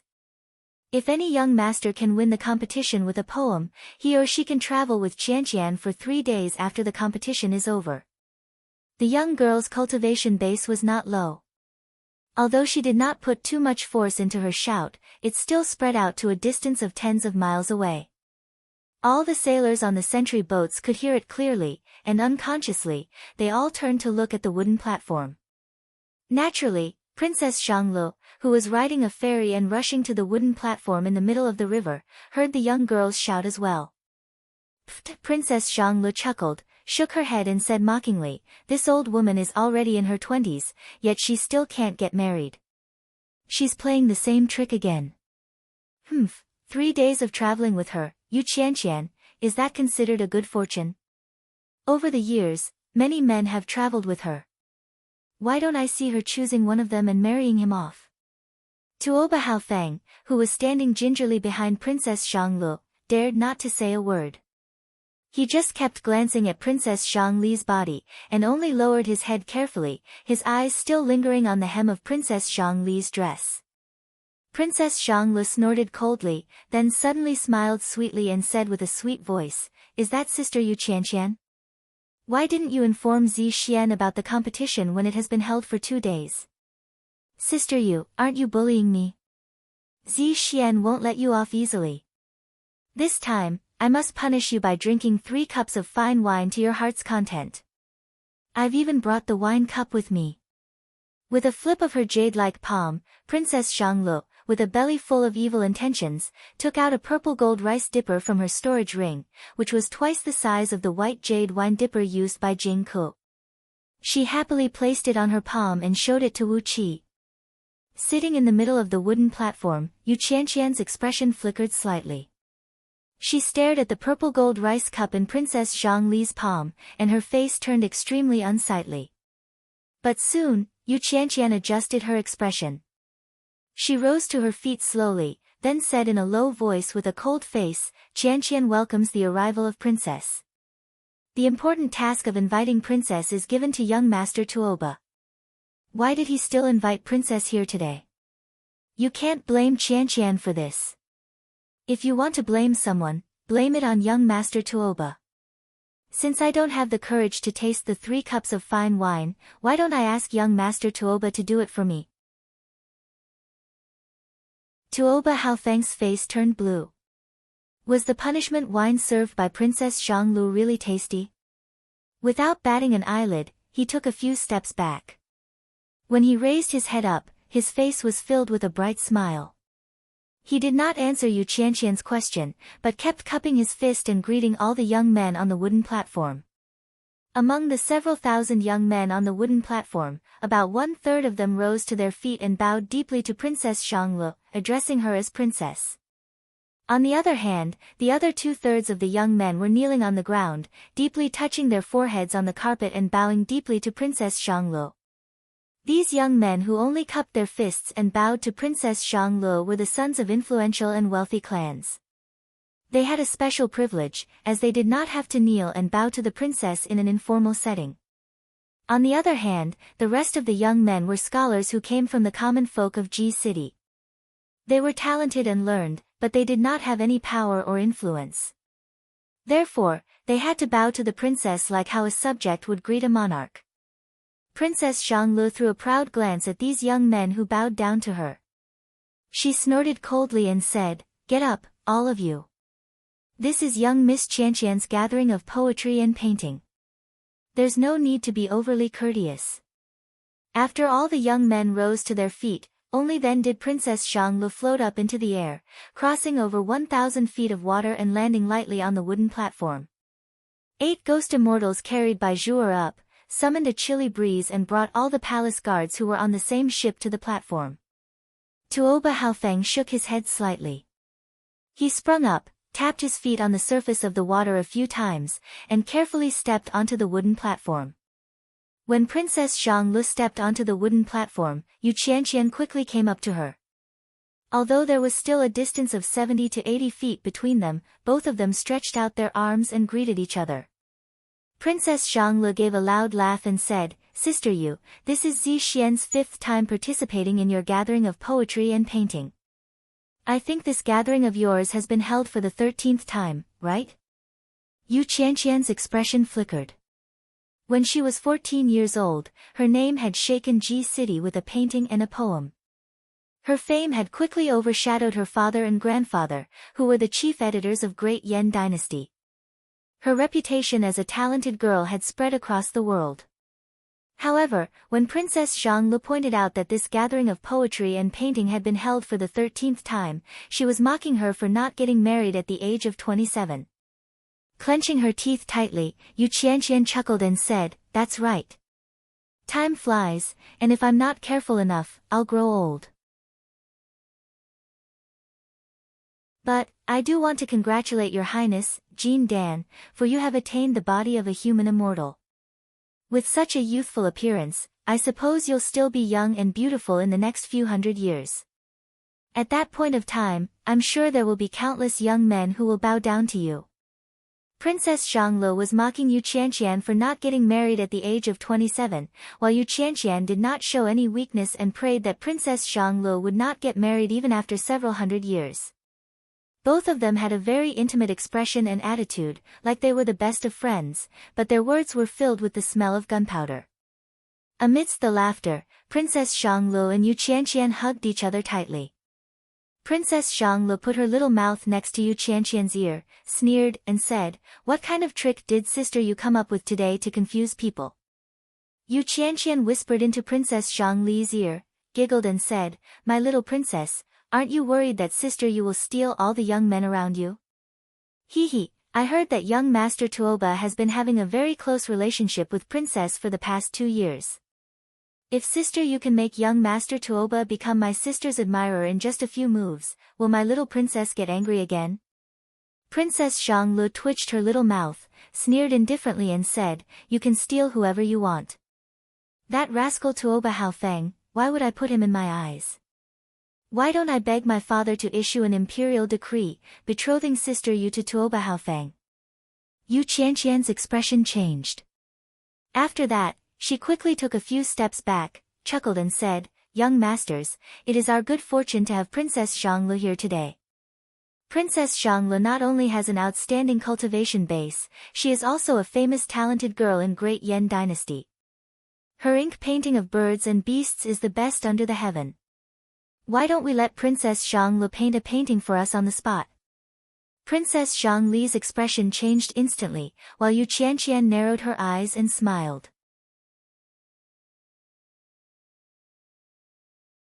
Chapter 141. Coughing lightly, Wu Qi cried out loudly, "Princess, Wu Qi is here." Bai Zhuer stuck out her chest, gnashed her teeth and said, "Isn't that right?" Not only did she steal Princess Limelight, she even came up with ways to embarrass Princess in every poetry and painting party. A vicious woman like her, if I don't teach her a good lesson, what will happen to us? Marquis Wu, you have a great ability. This time, you must help our princess to vent her resentment. Wu Qi cupped his fist at Ma Yi. Curiously, he looked at Ma Yi, whose body was shrouded in surging blood and energy, and whose pure yang energy was at least 100 times stronger than an ordinary man. He could not understand why a castrated eunuch like Ma Yi, who was cultivating with a pure yang cultivation technique, was not afraid of being burned alive by the internal flame. But, the strange thing was, not only was Ma Yi cultivating with a pure yang cultivation technique, he had also formed the Jin Dan smoothly. This was simply unimaginable. So, this is the grudge between Princess and Yu Qianqian? Wu Qi stared blankly at Bai Zhuer, who poked her head out from the window, and could not react for a long while. The sound of footsteps rang out, as Ma Yi, clad in a blood-red official outfit, with a large blade hanging from his waist, came striding over, escorted by a group of 100 fearsome soldiers. On his purple-red face, Ma Yi's deep eyes narrowed into a thin line, gleaming with a dangerous and ferocious gleam as he kept glancing at those private soldiers who were captured alive. Right after he stepped onto the wooden platform, Wu Qi saw Princess Zhanglu sitting behind a long narrow table in the middle of the room. Her face was green, then red, then green, then green. Obviously, she was extremely embarrassed. A young girl, clad in a white robe and wearing a white goose feather crown on her head, was standing right next to Princess Zhanglu with her hands clasped behind her back. She was whispering something to Princess Xianglu, causing her expression to become more and more unsightly. The armors worn by these blood-armored soldiers, as well as the weapons they used, were all middle-grade and lower-grade magical items. An eerie cold air and a baleful aura that could make one's hair stand on end surrounded their bodies, making these blood armor warriors appear exceptionally austere and terrifying. They were tidying up the battlefield in an orderly manner, collecting the corpses of the dead soldiers and arranging them neatly. Some young men in cyan clothes, whose eyes shone with a shrewd light, were trying to identify the faces of these corpses. The eyes of the Xiongqing brothers narrowed into a thin line. They hurriedly nodded and bowed to thank Wu Qi. At this time, they no longer had any dignity as demon immortals. They were clearly a group of lechers who could not wait to go to the bear den and pamper the female bears they had just captured from the forest. For a long time, Wu Qi could not figure out what was going on. He hastily asked Bai Zhu'er who Yu Qianqian was, what was the grudge between her and Princess Xianglu, and what was wrong with her poetry and painting party. Clearing his throat, Wu Qi turned to Ma Yi, smiled and said, Deputy Ma, I'll leave the matters here to you. If not because Deputy Ma had promised to send out an army to help, Wu Qi would not have the courage to step out from the city gate of Ji City for the past few days. You can't let go of these audacious rebels and traitors. If Princess Xianglu really knew the art of cursing, she would have long cursed Yu Qianqian to have her face filled with pockmarks, and to be unable to get married for the rest of her life. Bai Zhu'er was very eloquent, and she quickly told Wu Qi everything she knew. As demon immortals, Xiongqing brothers had very sensitive ears. They heard Ma Yi's mumbling, and were immediately frightened out of their wits. They hastily covered their nether regions with their hands and chased after Wu Qi. In just a blink of an eye, they had run several thousand feet away, and could no longer be seen. Wu Qi shook his head, rose to his feet, and said to Xiongqing brothers, who were standing behind him with a flattering smile on their faces, that's right. Tonight, you can go to the bear nest in the beast park and have a good time. Don't worry, I'll send someone to lead the way for you. No one will dare to stop you. Ma Yi grinned, patted heavily on Wu Qi's shoulder, and said indifferently, just leave this place to us. Marquis Tianyun can set his mind at ease and return to the city. His Majesty has made up his mind to get to the bottom of this matter, as well as the assassination of Duke Buji.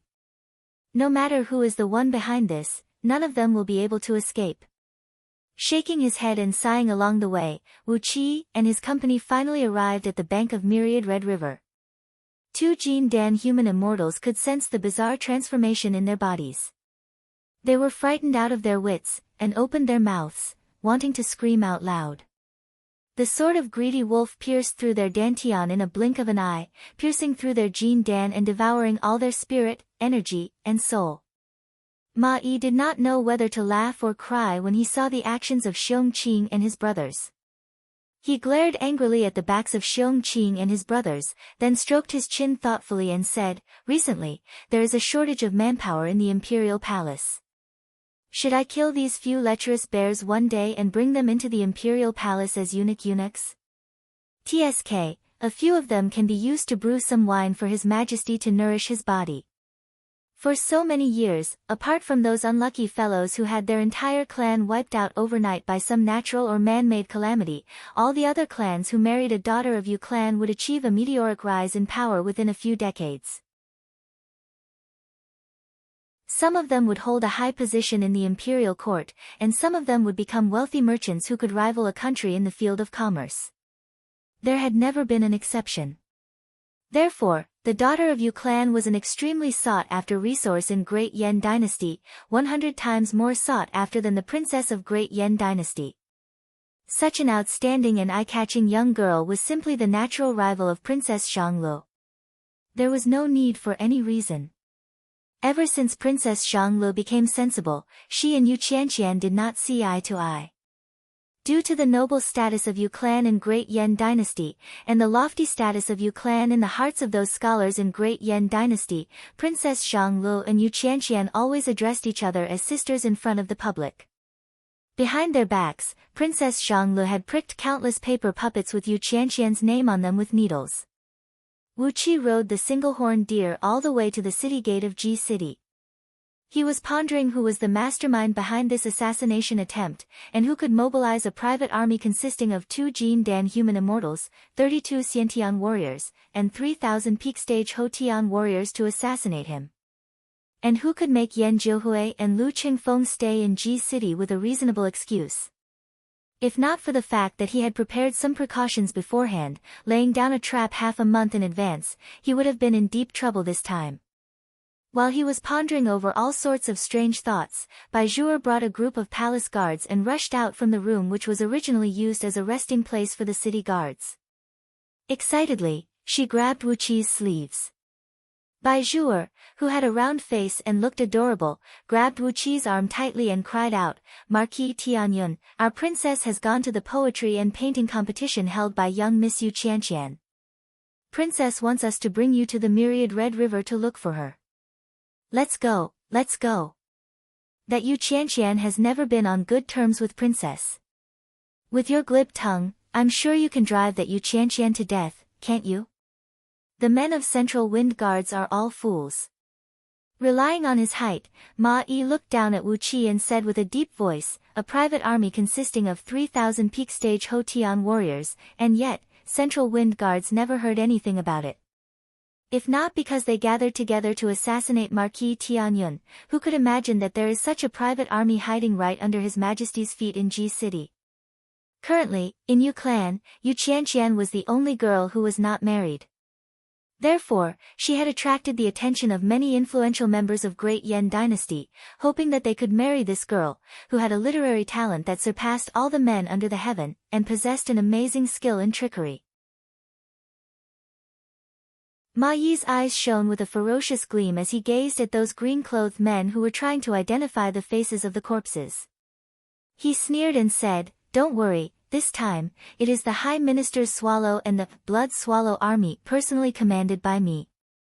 We will bypass the Criminal and Justice Court and Scouting Office, and I guarantee that we will dig out the ancestral graves of these people." After the Jin Dan was formed in his water meridians, Wu Qi's absorption rate of the blood and energy essence of the cultivators had suddenly increased to 30%. 30% of the energy essence of 2 Jin Dan human immortals was absorbed into his body, and was carefully stored in the meridians in both his arms. Both Jin Dan human immortals were cultivating with fire element cultivation technique. The fire element spirit root that originated from their hearts had spread to their lungs and spleen, and half of their bodies had turned into a fiery red color. Amidst the crowd, Shangguan Yuhan suddenly turned his head and looked at Wu Qi. His gaze was as sharp as a sword, and a sword intent that felt like it was about to pierce through Wu Qi's body. Wu Qi did not waste any more time. He cupped his fist and bowed to Ma Yi. After that, he whistled and summoned the single-horned deer, riding it back to Ji City. Xiong Qing and his brothers greeted Ma Yi lazily, then proudly shrugged their hips and made an action that all male creatures would understand. After that, they giggled and transformed back to their human forms, following behind Wu Qi and left the scene in high spirits. Ma Yi laughed hideously, then said with a low, muffled voice, "Marquis Tianyun, just pretend that you know nothing about what happened here. Let's return to the city now." Ma Yi sneered, lowered his voice and warned, "Duke Yan Lu and the chief supervisor of West Wind Guards are caught by someone today. If not because Marquis Tianyun has already been taken care of by His Majesty, the Chief General, and the High Prime Minister, secretly mobilizing the Swallow Army and Blood Swallow Army, Marquis Tianyun would be alone and helpless today." The Yu clan, where Yu Qianqian came from, was a famous noble clan in Great Yan Dynasty. For nearly 1,500 years, Yu clan had always been famous under the heaven for their calligraphy and painting. Every generation of clan leader of Yu clan had served as the chief editor of Great Yan Dynasty, responsible for the collection and compilation of all kinds of history books. Yu clan did not have a large population. Although it had been passed down for several dozens of generations, the population of Yu clan was less than 100 at its peak. A ferry had been waiting for them for a long time, and very soon, it brought Wu Qi to the luxurious wooden platform in the middle of the river. However, no matter it was a male or female member of this clan, all of them were born with a graceful and elegant style of writing, and they were born talented scholars who could recite poems and paint. On top of that, it was a miraculous cultivation technique that was passed down from generation to generation in Yu clan. As a result, all the cultivators of Yu clan, regardless of whether they were men or women, had extraordinary intelligence and were full of tricks. In Great Yen Dynasty, no matter it was the influential nobles, the wealthy merchants, or the ordinary local tyrants, they all regarded it as the luckiest thing to woo a girl from Yu clan and marry into their clan. Forcefully pulling on Wu Qi's reins, Bai Zhuer dragged the single-horned deer and rushed towards the myriad red river. In for a penny, in for a pound, in for a pound. Wu Qi exerted all his strength, exerted the strongest force he had now, and stole a tiny thread of innate energy from both of them, using it to replenish his heart and innate nascent embryo. Suddenly, the energy in his heart skyrocketed. With every beat of his heart, more blood would flow into his body, and the energy contained in the blood flowing out from his heart would grow stronger as well. He could also sense that his 5 feet tall innate nascent embryo had slightly expanded, growing taller by 1 centimeter. Very soon, the battle cries stopped. 6,000 elite soldiers clad in blood-red armors and battle skirts, their bodies completely red like blood, had wiped out the private army of 3,000 soldiers led by the girl in white in just a blink of an eye. Only the girl in white and a couple dozens of leaders of the private army were left alive. Each of these 6,000 blood-red soldiers had the cultivation base of respiration tier of Xiantian realm. 6,000 warriors of Xiantian realm were strictly trained using the military drill. Without a doubt, the combative strength of an army like this was extremely frightening. Wu Qi took a deep breath and shook his head helplessly. He put on a pitiful expression and turned to look at Ma Yi. "I'll try my best." Wu Qi laughed dryly and helplessly. How was Wu Qi going to deal with a girl with such spirit of writing? Give her a brutal beating? That was just ridiculous. Speaking of which, some of the unspoken rules of Great Yen Dynasty were really troublesome. Wasn't it easy for a princess to deal with the daughter of a minister? Why did she have to play such petty tricks?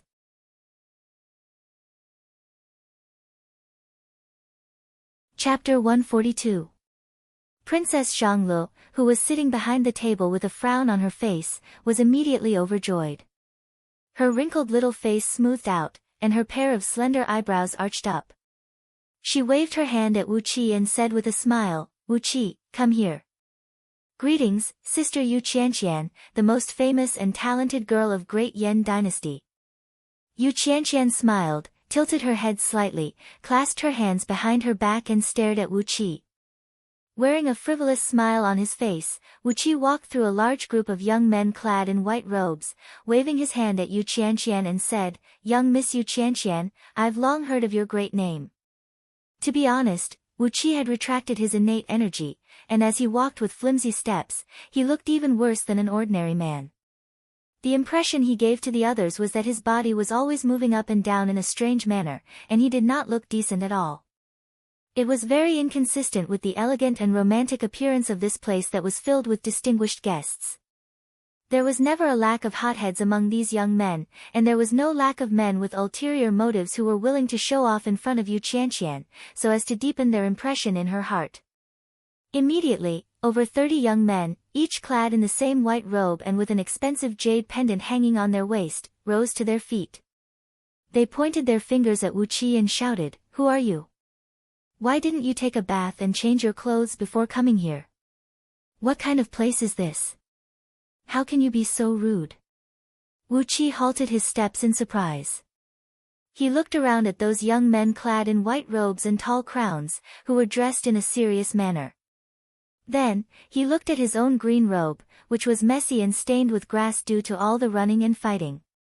He could not help but sneer and say, "Take a bath and change my clothes? What kind of place is this? Does Lord Wu Qi need to take a bath and change his clothes before coming here?" When the word "Lord" came out from his mouth, the few thousand young men on the wooden platform, Chi-Chi, immediately burst into a loud laughter. Everyone put on an expression of not daring to get close to him, and looked at Wu Qi with disgust and pride. One of the young men who stood up just now shook his head and said, "What a disgrace, what a disgrace. This is a place where we gather to evaluate poetry, calligraphy, and painting. How can we allow this kind of bumpkin to sully this place?" Princess Zhongli's face instantly darkened. She stared at the young man and murmured in a low voice, "Marquis Qingyang's grandson?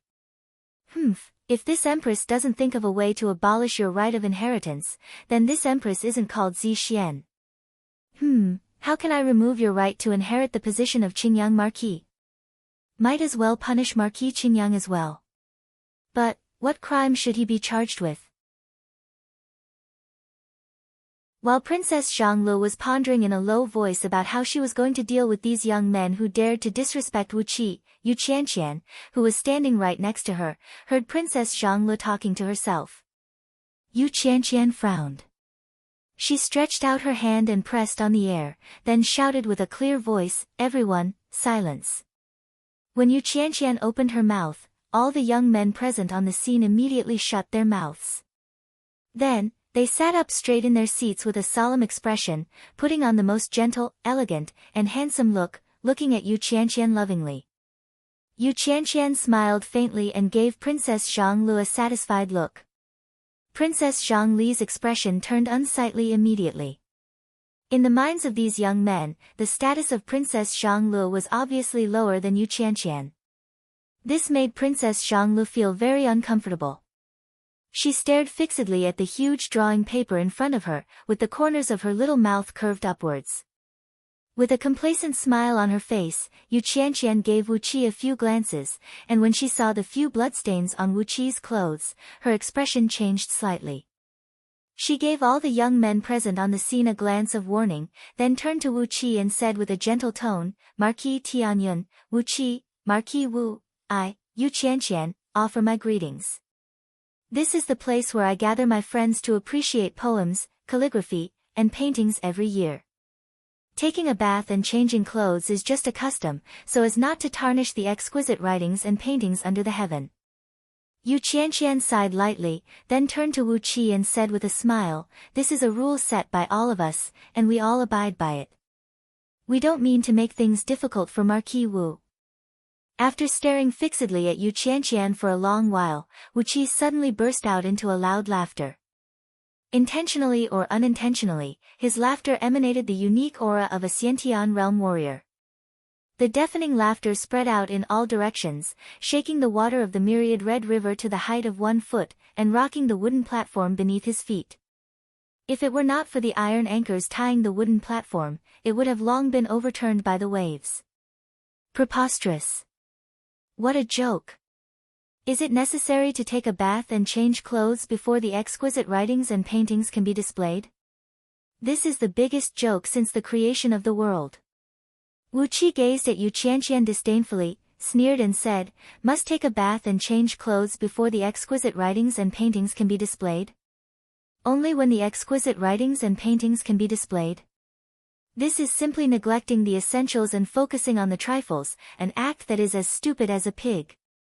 All of you are just putting on an act and know nothing but bullshit. How dare you talk about poems and paintings?" Stomping his feet forcefully, Wu Qi let out a long laugh and said, "If taking a bath and changing clothes can allow one to compose an exquisite poem and paint a beautiful painting, then those prostitutes in the brothels who have been raped by thousands of men, how many times do they need to take a bath in a day? Doesn't that make them the most famous talented girls in Great Yan Dynasty? They are at least 100 times more famous than you, big sister you." Yu Qianqian's expression turned extremely unsightly, and her eyeballs nearly popped out from her eye sockets. When had she ever seen such an unreasonable man like Wu Qi? Compared to these handsome, elegant and refined men who had a bellyful of knowledge and poems, Wu Qi was like a wild boar who had intruded into a vegetable field, trampling all the good cabbages in the vegetable field into a puddle of mud. On the other side, those young men, who were clad in white robes and wore a tall white hat with goose feathers on their heads, were like wild cats whose buttocks were set ablaze, or the filial sons and grandsons who had their ancestral graves dug out. Several thousand men were cursing and swearing at Wu Qi at the same time. They were cursing him for being absurd and outrageous, saying that he was the #1 arrogant villain under the heaven, a villager from the madman village who deserved to die the most. There were even some young masters from influential clans who possessed a little bit of cultivation in martial arts. They drew out their swords, fuming with rage, and wanted to have a life-and-death battle with Wu Qi. Wu Qi's words were too hurtful, a slap to their faces. What he said was a blatant humiliation to all the young masters of the literati on the scene. Raging bear roars echoed out, as 6 gigantic demon bears suddenly transformed back to their bear forms, riding on a demonic wind and flying up into the sky. 6 powerful soul pressures came crashing down from the sky, causing several thousand young men to fall to the ground while letting out miserable cries. Then, Xiongqing roared out in a low, muffled voice, "Lao Tzu knows nothing about poems and paintings, and he doesn't know anything about all of you sour things. But, His Majesty has ordered me, your ancestor, to protect Wu Qi, and whoever dares to touch even a single hair of his, Lao Tzu will wipe out his entire clan." Xiongqing's teeth clattered against each other, then he laughed out loud and said, "It's been a long time since I've tasted human flesh, and I've been missing it very much." The best way to deal with these self-righteous scholars was to place a sword or saber on their necks. Trembling with fear, several thousand hot-blooded scholars shut their mouths. Even Shengguan Yuhan, who cast a malicious glance at Wu Qi just now, had wisely shut his mouth as well. There were 6 demon bears with demon cores here, while he was alone. There was no way he could be a match for all 6 demon bears when they joined hands. Wu Qi smiled. He called out to Xiongqing and his brothers and asked them to descend from the sky, then walked back to the ferry with heavy steps. With both hands clasped behind his back, Wu Qi looked at Yu Qianqian, whose face had turned livid with rage. He smiled and said, "It seems like none of you agree with Wu Qi's opinion.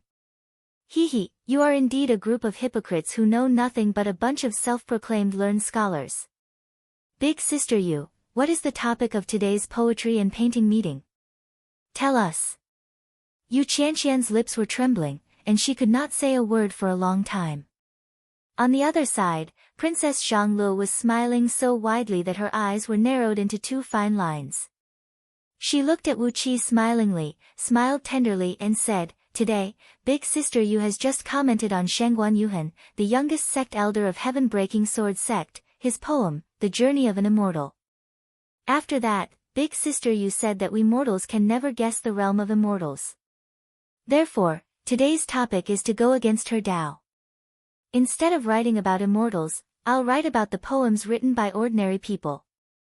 With a flicker in her eyes, Princess Zhanglu stared at Yu Qianqian and said with a cold voice, "Big Sister Yu also said that my drawing of birds and beasts is very good, and asked me to draw a drawing of galloping horses here. But, I've never seen that kind of inferior mount, so how could I draw a drawing of galloping horses?" Sneering, Wu Qi walked to the table in front of Princess Zhanglu and grabbed a thick stack of papers from it. These papers should be the poems written by these young men before Wu Qi came here, describing the life of ordinary people in the village. However, there were so many young men on the scene. Some of them came from influential families, and some were learned scholars from scholarly families. So, which one of them had really seen how ordinary people in the village lived? The poems they wrote were merely the same as those from the Book of Songs. The style was the same 4 or 5 words short sentences. Although they were elegant and graceful, they were nothing but words like chopping trees to the southern mountain, and spinning yarn. How could there be anything new in them? Looking at Yu Qianqian, who had an unsightly expression on her face, Wu Qi suddenly burst out into a loud laughter. "Poems written by ordinary people in the village. Look at what you have written here. Well, I'll let you, a bunch of toads who have never seen the world, see what is called a poem, what is called elegant and refined, and what is called the rustic taste of ordinary people." After a brief moment of pondering, Wu Qi took a few steps on the wooden platform, threw his head back and forth, and recited a long poem into the sky, date blossoms rustling down from the cloth, the sound of reeling carts echoing from the south and north of the village, the old willow selling vegetables and melons. Drowned in wine, The road is long and sleepy, the man thirsts for tea, knocking on the door and asking the house of savages. As he had never seen a cucumber in this world, and had no idea if it existed in this world, Wuqi had changed the word cucumber to melon. His words had stirred the expressions of all the people on the scene. Some of the truly talented and knowledgeable scholars had their faces turned pale as they stared at Wuqi as if they were looking at a ghost. Since he had plagiarized it, he would plagiarize it to the end. Wuqi's face did not even blush. After pretending to take 7 steps forward, he recited again, "The eaves of the thatched house are low and small, and the grass is green on the stream. Old voices are sweet in drunkenness, and whose family is white-haired. The eldest is weeding beans to the east of the stream, and the youngest is weaving a chicken coop. I love the rascals the most, and the head of the stream is peeling the lotus seed." The poem was as beautiful as a water chestnut that had just come out from the water, fresh and tender. When the poem was recited, which was completely different from the style of Great Yen Dynasty, the entire scene fell into a dead silence. Even Xiong Qing and his brothers were struck dumb by the recital. Their 12 ears were twitching violently, and their eyeballs were nearly popping out from their eye sockets. Yu Qianqian's face was pale as she stared at Wuqi. Her body was swaying, and she nearly fell to the ground. Yet, Wuqi took another 3 steps forward and continued reciting, "The bright moon startles the magpies on the other branches, the cool breeze chirps the cicadas in the middle of the night. The fragrance of the paddy fields announces a bountiful year, the croaking of the frogs is heard. 7 to 8 stars beyond the sky, 2 to 3 raindrops in front of the mountain. The old thatched-in society stands by the forest, the road turns into the stream bridge and suddenly sees it." Everyone was shocked, and no one dared to say a word. Among the several thousand scholars in the hall, more than half of them had secretly crushed the paper in front of them, then slowly hid it under their sleeves. Those who scolded Wuqi the fiercest just now had their heads lowered in shame. Princess Zhanglu rested her chin on both of her hands and stared at Wuqi with a silly smile on her face. Her eyes were filled with bright stars. Yet, Wuqi refused to let it go. He let out a long laugh and said, "Today, Wuqi didn't take a bath, nor did he change his clothes. Moreover, he had just killed several dozens of men and rushed here." Ha ha ha, the poem has been completed. Now, let's see what Wuqi's strokes are like. Somebody, serve Lao Tzu's brush and ink. Princess Zhanglu sprung up from her seat and eagerly waited on Wuqi as he sat behind the long table. Holding the brush and ink in his hand, Wuqi began to paint on the paper. In just less than an hour, he had completed the painting of a galloping horse.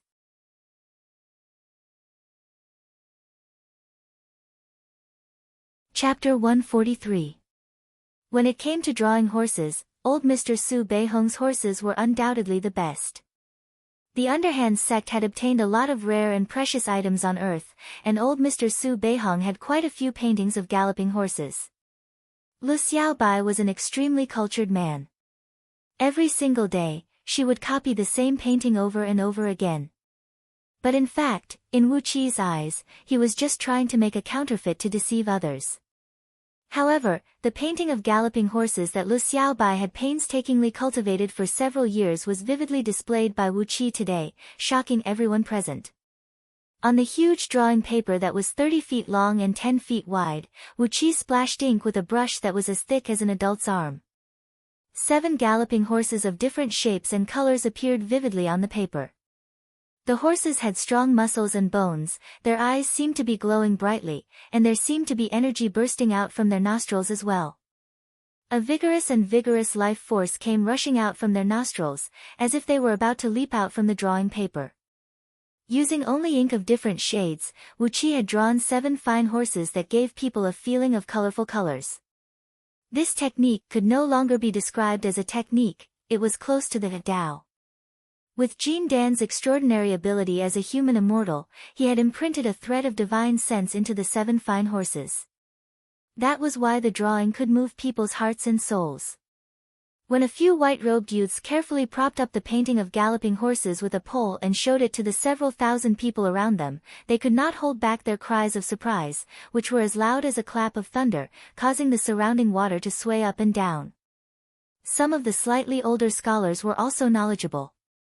They stared blankly at the 7 fine horses on the drawing paper, and suddenly burst into tears. Then, they thumped their chests and stamped their feet, crying out loud.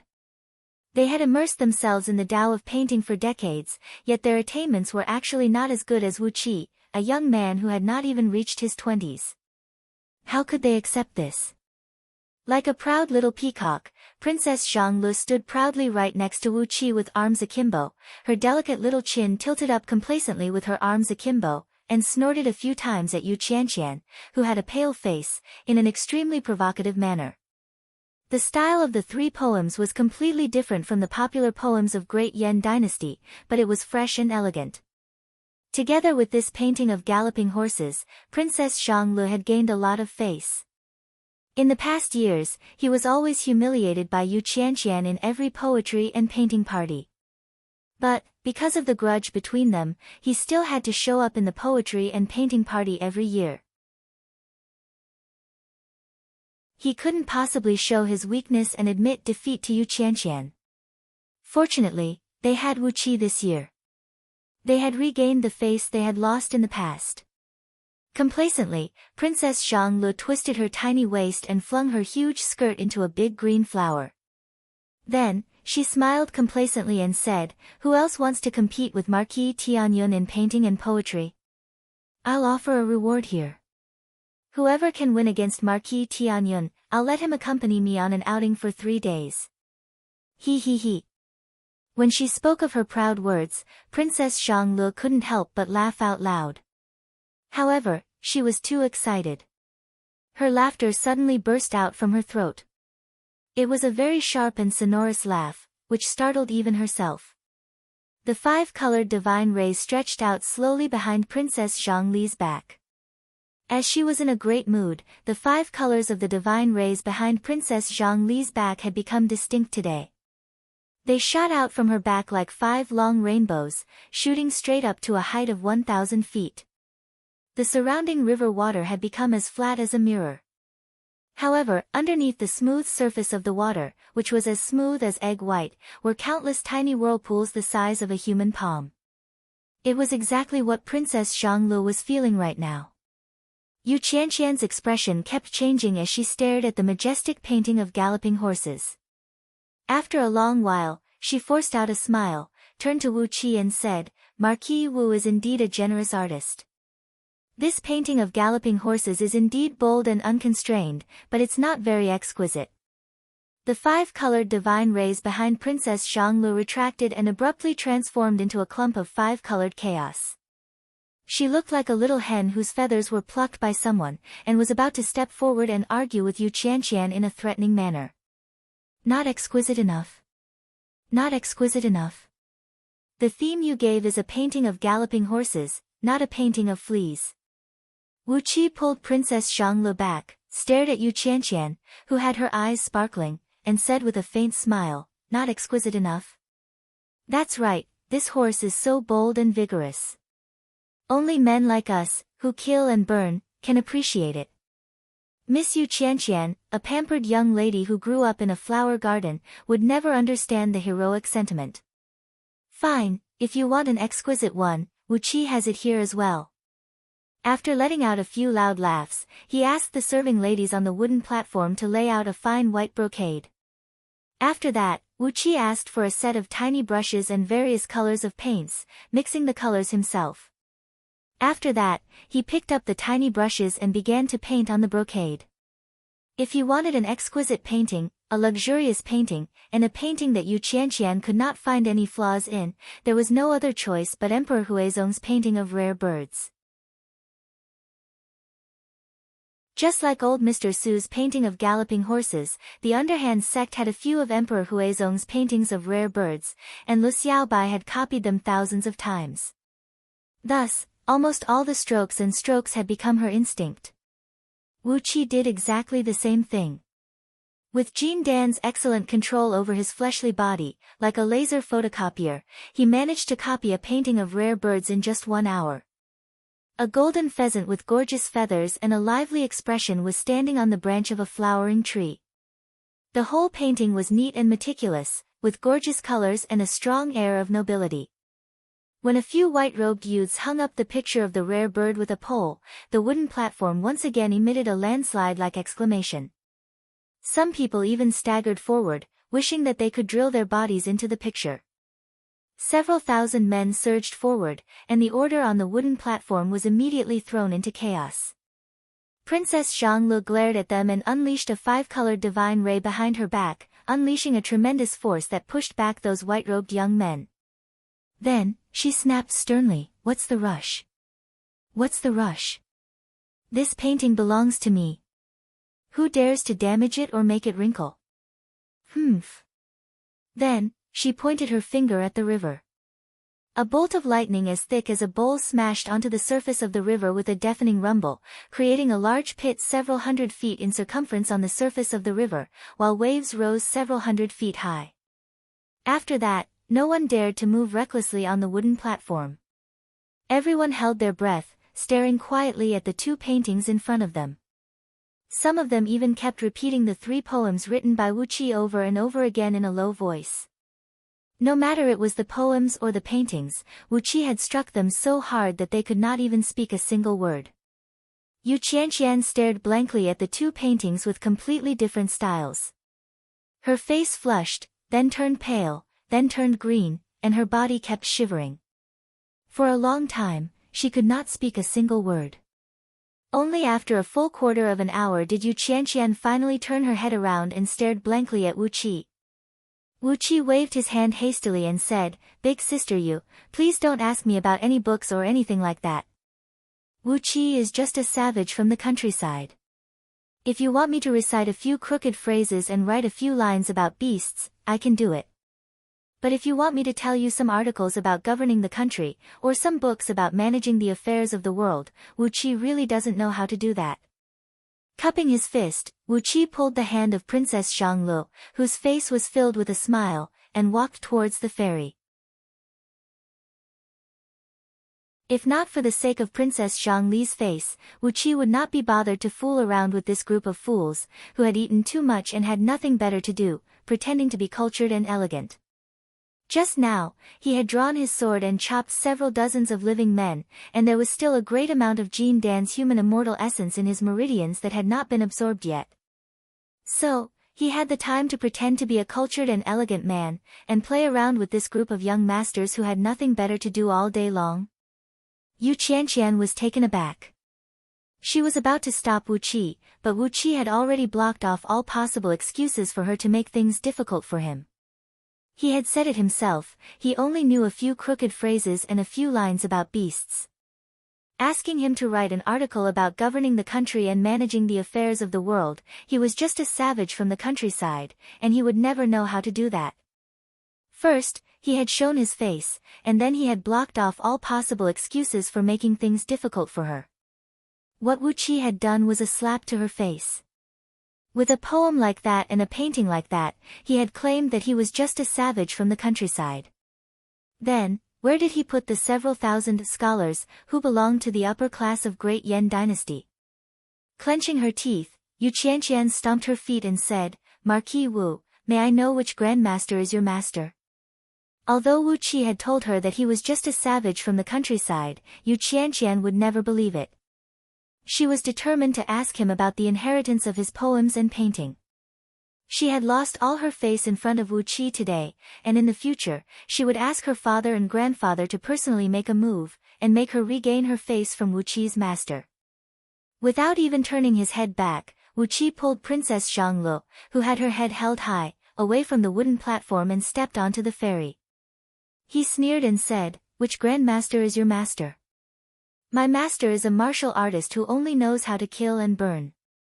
He was long killed by someone in Meng Mountains, so he can't be considered as a grandmaster." Meanwhile, Princess Xianglu hastily gestured to Bai Zhuer and Bai Zuer, asking them to bring some men to roll up the 2 paintings and bring them back to the imperial palace. Wu Qi turned and gave Yu Qianqian a smile. He laughed and said, I'm afraid elder sister you has no idea what kind of place Meng Mountains is. You can just go to scouting office and check it out. All the information about my background are in there, they are all there. Don't send me there, just go and check it out yourself. With a few steps, Yu Qianqian came to the side of the ferry. With a stern voice, she cried out, Marquis Wu, why are you bullying me like this? With your foundation in poetry and painting, which martial artist can teach you? If a martial artist can teach a handsome man like Marquis Wu, doesn't that make us all a joke? After a brief moment of pondering, Wu Qi looked at the many white-robed youths on the wooden platform, who were staring at him with a hopeful look in their eyes.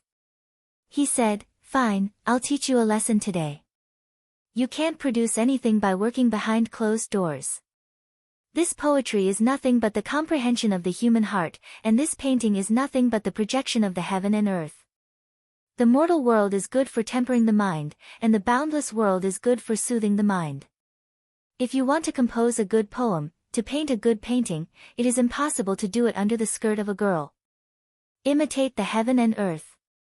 Just remember these 4 words. When these 4 words imitate the heaven and earth came out, all the white-robed youths on the wooden platform, including Shengguan Yuhan, bowed to Wu Qi from afar. Only Yu Qianqian's face turned green like a melon. Wu Qi's words were like a dozen slaps on her face, making her heart and lungs tremble violently. She was too ashamed to face anyone. She glared at Wu Qi, gnashed her teeth and cried out in a low voice, What a great Wu Qi! What a great Marquis Wu! Just because you have some talent, how dare you bully and humiliate others? She glared fiercely at Princess Xianglu, who seemed to be complacent now, and said with a gloomy voice, What a great Princess Xianglu! Do you really think you are so great just because you are a princess? Just you wait, I'll return the humiliation you gave me today by 10 times, no, 100 times. Bai Zhuer brought some men and packed up the paintings. Along the way, Wu Qi and his company began their journey back to Ji City with joyful laughter. When they were still tens of miles away from Ji City, they could already see a stretch of dark city wall stretching on the horizon. All of a sudden, a loud thunderclap rang out from the sky, as a blinding light suddenly burst out from the city wall. A huge light barrier enshrouded in countless runes enveloped the entire Ji City within. After that, they saw the city gate that was facing them explode. A group of people rushed out from the city, bringing with them a murderous aura that seemed to have come to a dead end. Countless battle cries rang out from all directions. Outside the city, Chi-Chi had lined up into 20 phalanxes, 20 companies of 10,000 soldiers from Blood Swallow Army. The 20 phalanxes spread out in all directions, then converged inwards, trapping the large group of people who had just rushed out from the city in a tight formation. Above Ji City, several hundred figures were seen shuttling back and forth. Countless sword beams, thunderbolts, talismans, and magical treasures were seen flying everywhere, causing the ground to shake violently. Wu Qi was struck dumb. Was this a rebellion or something else? Meanwhile, Princess Xianglu let out a shrill cry. With a 5-colored divine ray behind her back, she flew straight into the city.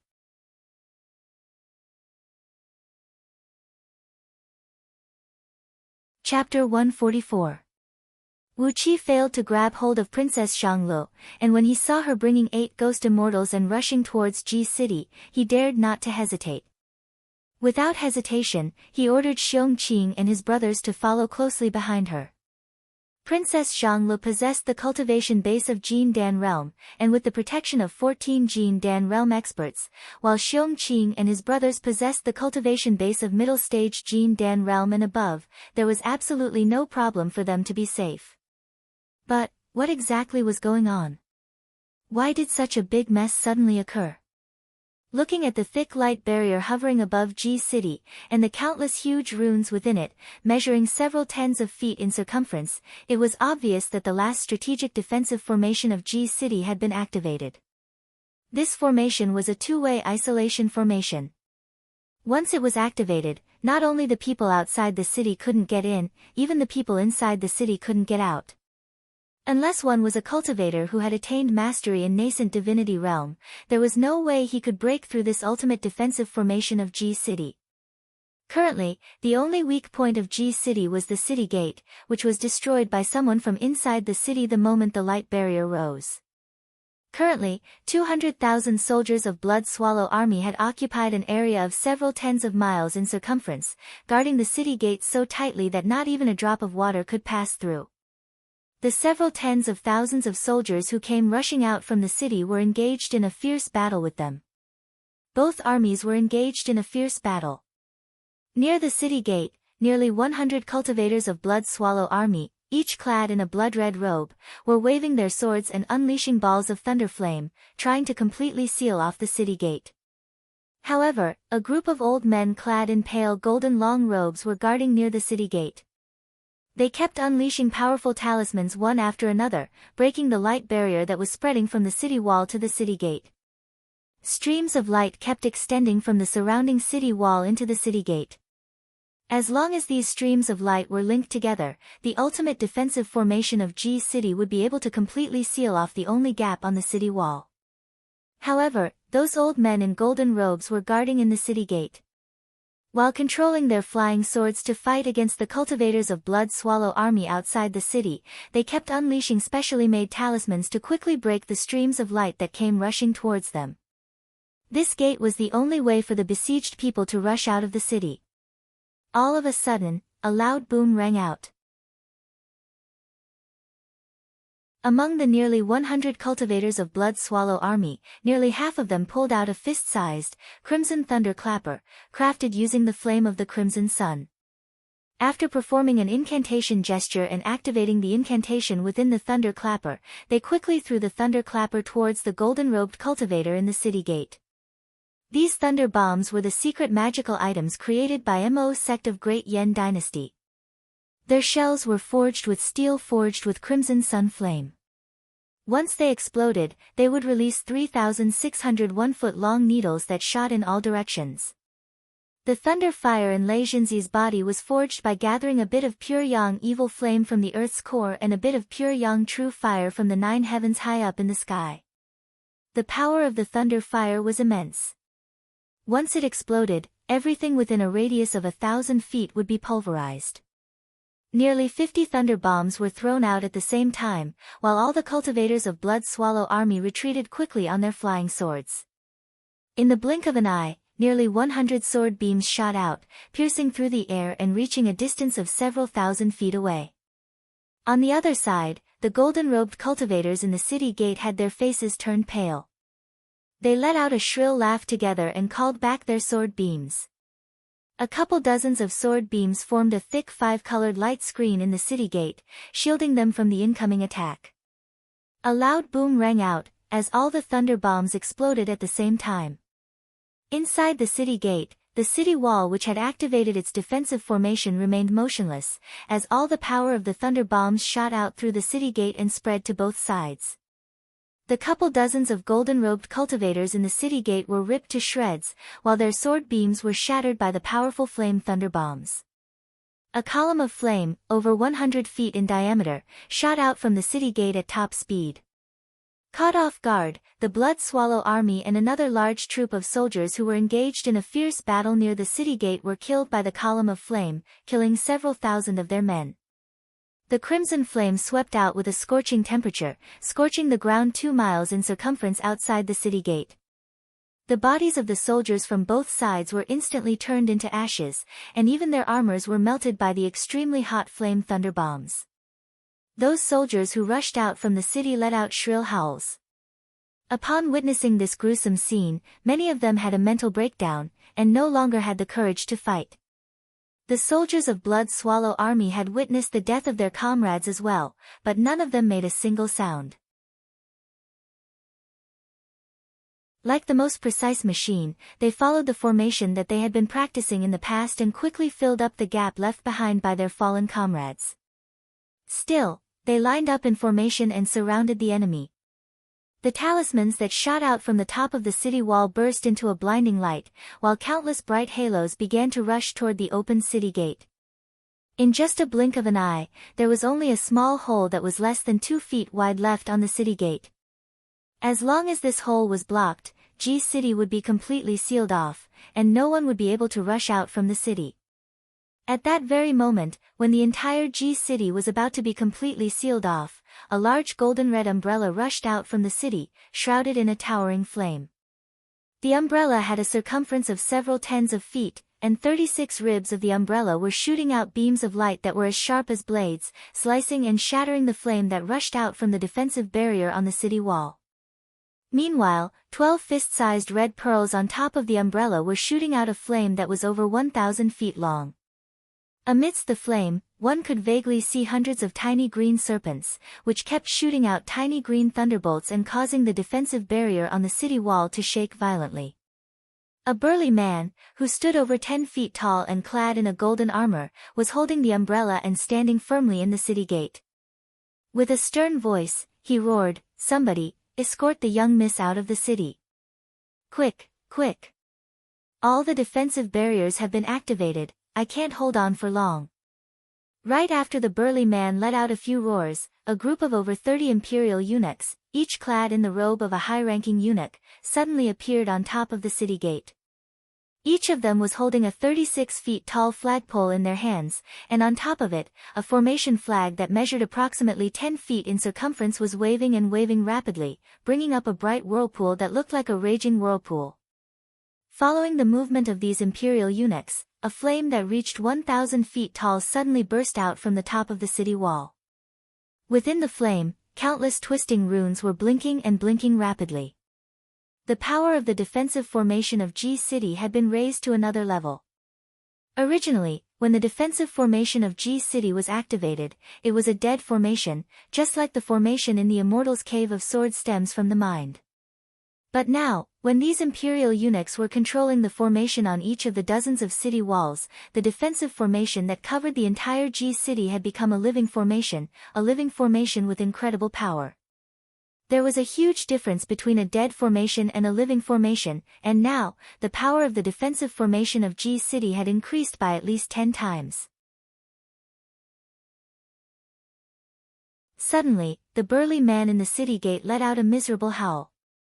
His legs could no longer withstand the sudden increase of the pressure from the defensive formation, causing blood to burst out from his legs, and he fell to his knees. With a hoarse voice, he threw his head back and howled into the sky, "Go now. What are you waiting for?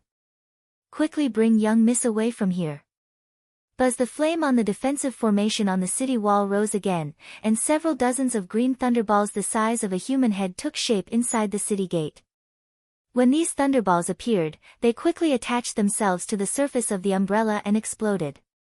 A series of deafening booms rang out, and the tremendous shockwave caused all the soldiers of Blood Swallow Army outside the city, as well as their opponents, to lose their balance and fall to the ground. 7 of the 12 pearls hanging on the umbrella exploded on the spot. A miserable howl rang out, as the arms of the burly man holding the umbrella were shattered by the tremendous force of the thunderballs. He coughed out a mouthful of blood and fell to the ground. A furious howl that sounded like a wounded ferocious beast was heard. The burly man threw his head back and howled into the sky, "Young miss, please tell Patriarch that I, your servant, have received a great kindness from Patriarch, and I have no way to repay him. Today, I will open up a path for young miss, allowing you to escape from G City. Tell Patriarch that when he saved your servant years ago, I swore to sacrifice myself to repay him. Today, your servant will fulfill my vow." Countless fireballs surged toward the center of the city wall. Just as they were about to join together and block off the city gate, the burly man suddenly widened his eyes. A golden light flashed near his dantian, and his body abruptly transformed into a clump of blood mist and sprayed out. The golden fireball swept across all directions, wiping away all the defensive formations in the city gate. Not only did Jean Dan's self-destruct exploded, the umbrella held in his hand had exploded as well. The remaining 5 pearls and 36 umbrella ribs exploded at the same time. The red flame mixed with the golden light emitted by Jin Dan's self-destruction nearly collapsed the city gate. Princess Xianglu, together with 8 ghost immortals and 6 Xiongqing brothers, had arrived at the city gate.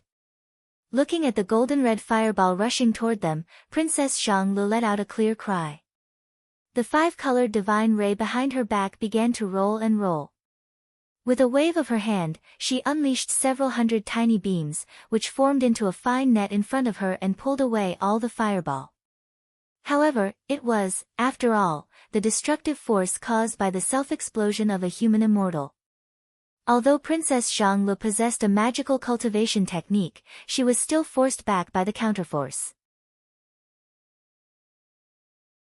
As a result, she lost her balance and fell to the ground in a sorry state, rolling and rolling back several hundred feet on the scorching hot ground that had a layer of melted layer on it. 8 ghost immortals let out a shrill cry, shooting out grayish-white sword beams and firmly sealing off the city gate. At the same time, Xiongqing brothers transformed into their true forms of bear demons. They were wearing a set of blood-red armor that looked exactly the same as the standard armor of Blood Swallow Army, but it was an upper-tier magical item. Wielding 6 huge wolf-tooth maces, they roared and leaped toward the city gate. The flames on the city wall were dimmed by the explosion of the burly man's Jindan, but in the blink of an eye, the flames on the city wall became even more intense. Countless light snakes quickly extended towards the city gate, and were about to seal the gate again. An ear-splitting noise of wind breaking was heard, as 6 flying swords, shrouded in purple thunderbolts, spun and dashed out from the city gate. Countless thunderbolts shot out from the swords, exploding and causing the defensive barrier near the city gate to flicker violently. 6 flying swords, whose shape could not be seen clearly, and could only be seen as a ball of green and white thunderbolts, had formed a small reverse formation inside the city gate, guarding the city gate firmly. No matter how the over 30 imperial eunuchs standing on top of the tower above the city gate performed incantation gestures and recited incantations, activating the defensive barrier on the city wall, the 6 flying swords remained motionless. 8 ghost immortals let out a shrill cry at the same time, shooting grayish-white sword beams towards the 6 flying swords with an immense ghostly aura. A mocking sneer was heard coming from within the city gate, "You're courting death. As ghosts, how dare you touch the 9th heaven's devil-subduing true thunder? Aren't you courting death?" The flying swords collided with each other. Countless hair-thin purple thunderbolts shot out and shattered the 8 grayish-white sword beams, exploding them into countless grayish-white specks that looked like fireflies, drifting in all directions. In addition, several dozens of drifting thunderbolts shot out from the city gate and smashed onto the bodies of a few ghost immortals, causing green smoke to rise from their bodies and making them fall back while howling miserably. Thunderbolts were the command of the heaven and earth. Furthermore, the 9th heaven's devil-subduing true thunder was an item of extreme yang in the heaven and earth, specialized in restraining all kinds of evil things. The grade of these 6 flying swords was extremely high. After all, these 8 ghost immortals were ghosts, and they were perfectly restrained by these flying swords. Green smoke rose from their bodies as they were struck by the thunderbolts. Every single wisp of green smoke was their prime energy, and the thunderbolts had nearly shattered their ghost cores. Another air-piercing noise was heard. Escorted by a large group of golden-robed men, Wei Xiaoxiao had a panic-stricken face, sitting in a flying coach that was speeding towards the city gate. In just a blink of an eye, this group of people had rushed into the city gate, and were about to rush out from the city. All of a sudden, a loud and sonorous voice was heard coming from within the city. "Wei merchant has colluded with the feudal vassals, plotting against the law. First, they attempted to assassinate Duke Buji, Duke Yen Lu, and now, they are plotting a rebellion. Anyone who kills the people of Great Yen will be rewarded handsomely. Everyone in Wei merchant, and the hostages of 37 kingdoms, including Xian Kingdom, Wu Kingdom, Talisman Kingdom, and so on, will be captured and killed by anyone." Following the loud voice, a loud boom was heard coming from within Ji City. A clump of green and white smoke soared up into the sky. Yen Dan's voice resounded through the sky, "Are you trying to trap me with a mere little formation? What a delusion!"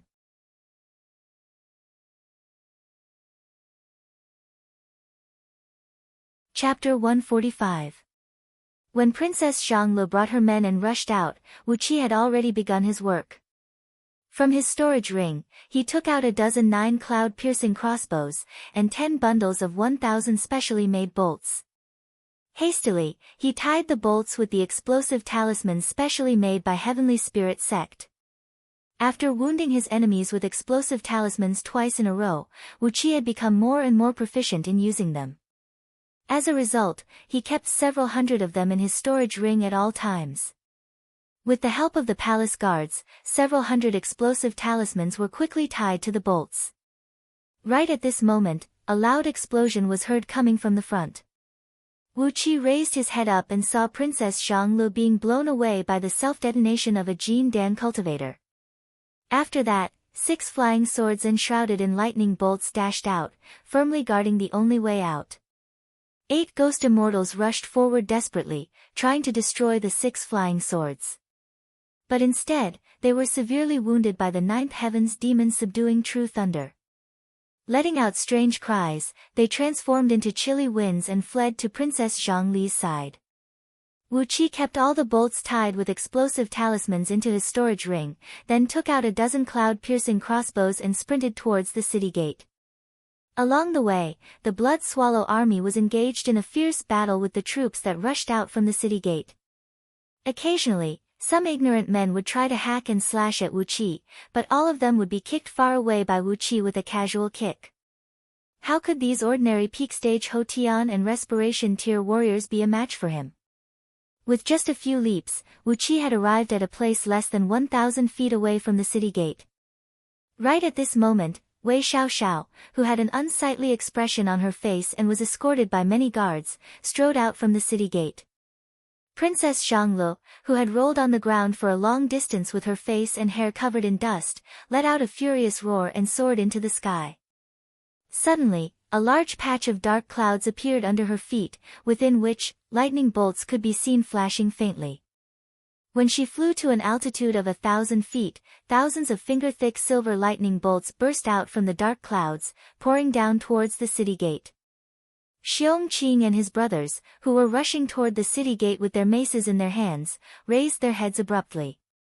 When they saw the lightning bolts falling down from the sky, the 6 brothers were so frightened that they let out strange cries. Twisting their big butts, they turned around and ran away while dragging their maces. A few electric snakes brushed past Xiong Qing's body, burning a large patch of his hair. Before the 6 brothers could run far away, a fiery red broadsword flew out from the city gate and heavily chopped at Xiong Qing's back with a muffled whistling sound of wind and fire. A miserable howl rang out, as a layer of blood-red flame burst out from the battle armor on Xiong Qing's body. The defensive formation formed from 3 layers of runes barely managed to block the broadsword, but was shattered into pieces amidst the flame that shot out from the broadsword.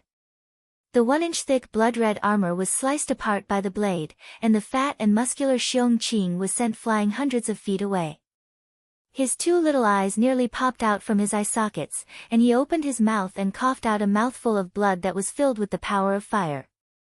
The silver lightning bolts in the sky had sealed off the city gate, causing dirt and rocks near the city gate to splash everywhere.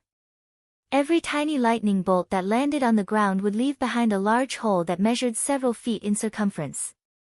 The broadsword that had knocked Xiong Qing away flew back at top speed, cutting a nearly 10 feet long opening on the electric net. Through the opening, Wei Xiaoxiao's flying chariot sprung out. 6 flying swords that were glinting with endless lightning bolts flew out from the center of the electric net, turning into 6 fulcrums that held up the electric net, allowing Wei Xiaoxiao's flying chariot to fly out at top speed. Accompanied by a sonorous beast howl, a huge wound was left on Xiong Qing's back that went straight to his internal organs.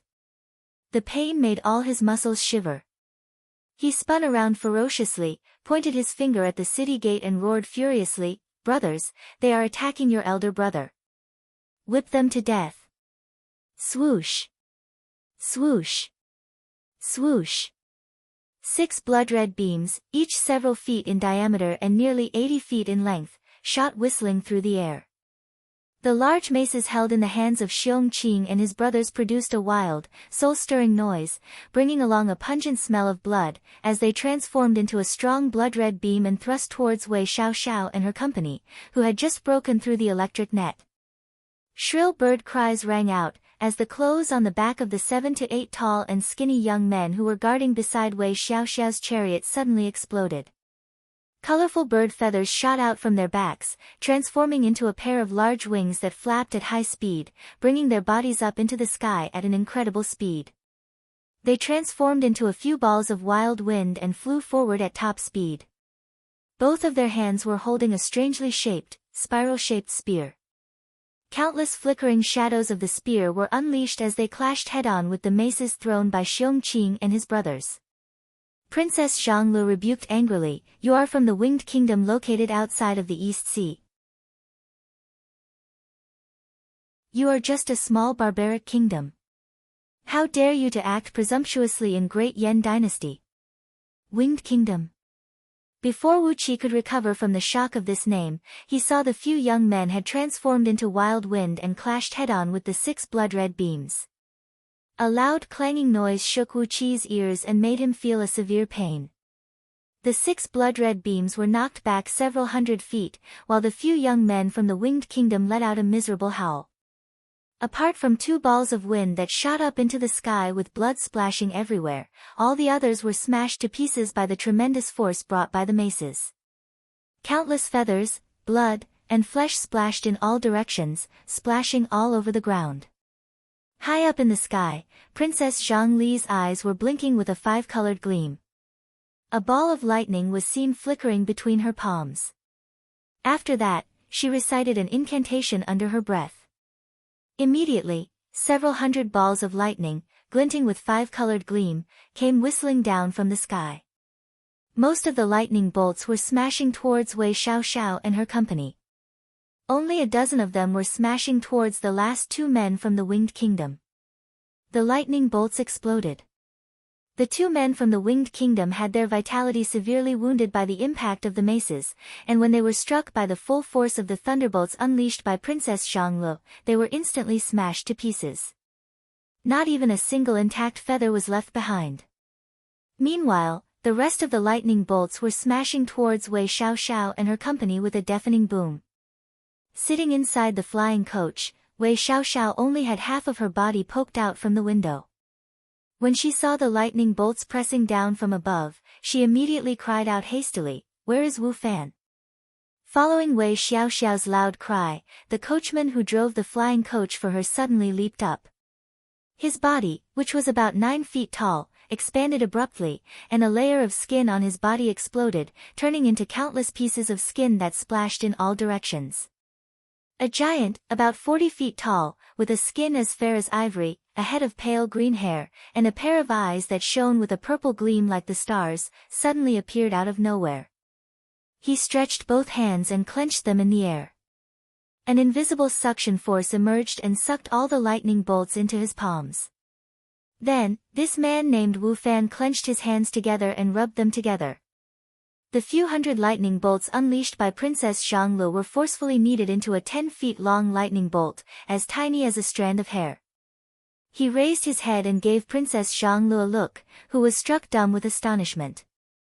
Then, he casually threw the lightning bolt towards Princess Zhanglu. A sharp hissing noise rang out, as the lightning bolt pierced through the cloud formed by Princess Zhanglu. Wu Qi was scared out of his wits. He cried out with a stern voice, "Zi Xian." Then, he heard the melodious laughter of Princess Zhanglu coming from the sky. She giggled and said, "Thank you for your concern, Marquis. Zi Xian is fine. Hee hee, people of Longbow Kingdom, how dare you, a bunch of fools who only know how to fish turtles at the edge of the Great Eastern Ocean, meddle in the affairs of Great Yan Dynasty. Are you really not afraid of death?" A clump of green light hovered above Princess Zhongli's head. A fist-sized, square-shaped seal was seen hovering amidst the green light, emanating a vast amount of green light that swept across all directions, firmly protecting Princess Zhongli's body. Just now, the lightning bolt unleashed by Wu Fan had hit the green light protecting Princess Zhang Li's body and shattered it into pieces. Yet, it couldn't hurt Princess Zhang Li at all. The man from Longbow Kingdom, Wu Fan, said with a deep voice, "Old Mr. Wei has hired Wu Fan as young Mrs. personal guard with a hefty sum of money. This is Wu Fan's duty. I think this seal should be the imperial seal of Great Yan Dynasty, right? Why is it in the hands of Princess Zhang Li?" A very faint cry of swallows soared up into the sky, as 8 light green swallows darted out from the seal, transforming into 8 flying swords that glinted with a cold gleam. Following the position of the 8 trigrams, they formed an exquisite sword formation and quickly enveloped Wei Xiaoxiao and her company. Princess Zhang Li let out a long laugh and said, "This is not the imperial seal of Great Yan Dynasty, but a defensive treasure forged by old Mr. Mod for Zhang Li. Today is the first time for Zhang Li to use it, and I can use you to test the power of this treasure." 8 flying swords shot down from the sky, leaving behind several tens of feet long bright beams. They wheeled around and enveloped an area of a few miles in circumference within the sword formation. Gusts of wind gathered from all directions. Countless green wind blades danced and danced in the sky together with the 8 flying swords. In just a blink of an eye, the sky was filled with a misty green light. Wei Xiaoxiao gazed at Princess Zhang Li with a venomous look, then with a gaze that was 10,000 times more venomous, she stared straight at Wu Qi, who was standing behind Xiong Qing and applying some ointment to the wound on his back. Suddenly, she pointed her finger at Wu Qi and screamed hysterically, "Wu Fan, kill Wu Qi. It is all because of him that my plan has come to naught. Everything is his fault. Without him, the man I arranged would have already taken over the position of Duke Yan Lu, and everything would still be fine."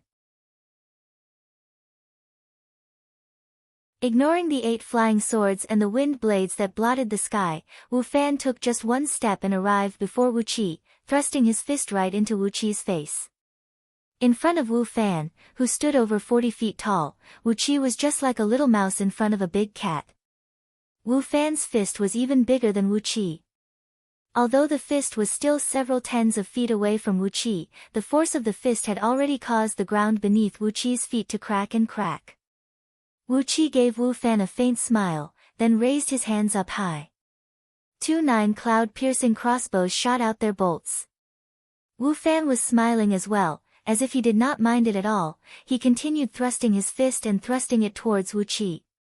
Ordinary bolts could never hurt him. Even if these bolts pierced into his body, it was just like a few embroidery needles poking into the palm of an ordinary man. What was the big deal? In the blink of an eye, Wu Fan let out a shrill and miserable howl, holding his right fist and retreating hastily. A large amount of sticky and dark blood was spraying out from the pores of his right arm, and the muscles on his arm were twitching and twitching, while a large amount of dark smoke was rising from his arm. What Wu Qi shot out was not the standard bolts, but the kind he brought out from Meng Mountains. It was a prickle that contained a deadly poison, and could make a burly man as strong as a bull shrink into a small meatball in just 2 to 3 breaths. Although Wu Fan had a strong fleshly body, he could not do anything to this poisonous prickle. In just a blink of an eye, a sheet of dark smoke had spread from the back of his fist to his shoulder. Wu Fan's eyes flashed with a purple gleam. He let out a furious roar and thrust his left palm forcefully. A miserable howl echoed out as Wu Fan chopped off his right arm from the shoulder. Blood sprayed several hundred feet away, splattering all over Wu Qi's face. The sword of greedy wolf transformed into a dark beam and thrust out with an ear-splitting howl, piercing through Wu Fan's heart, who was caught unprepared.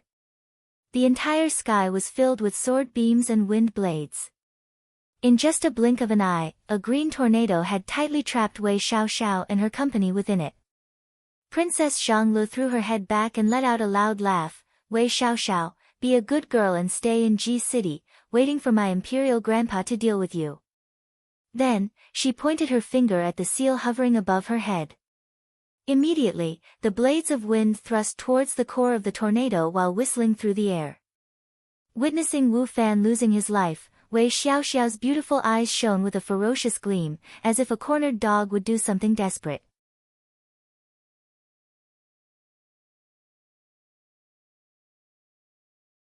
Chapter 146.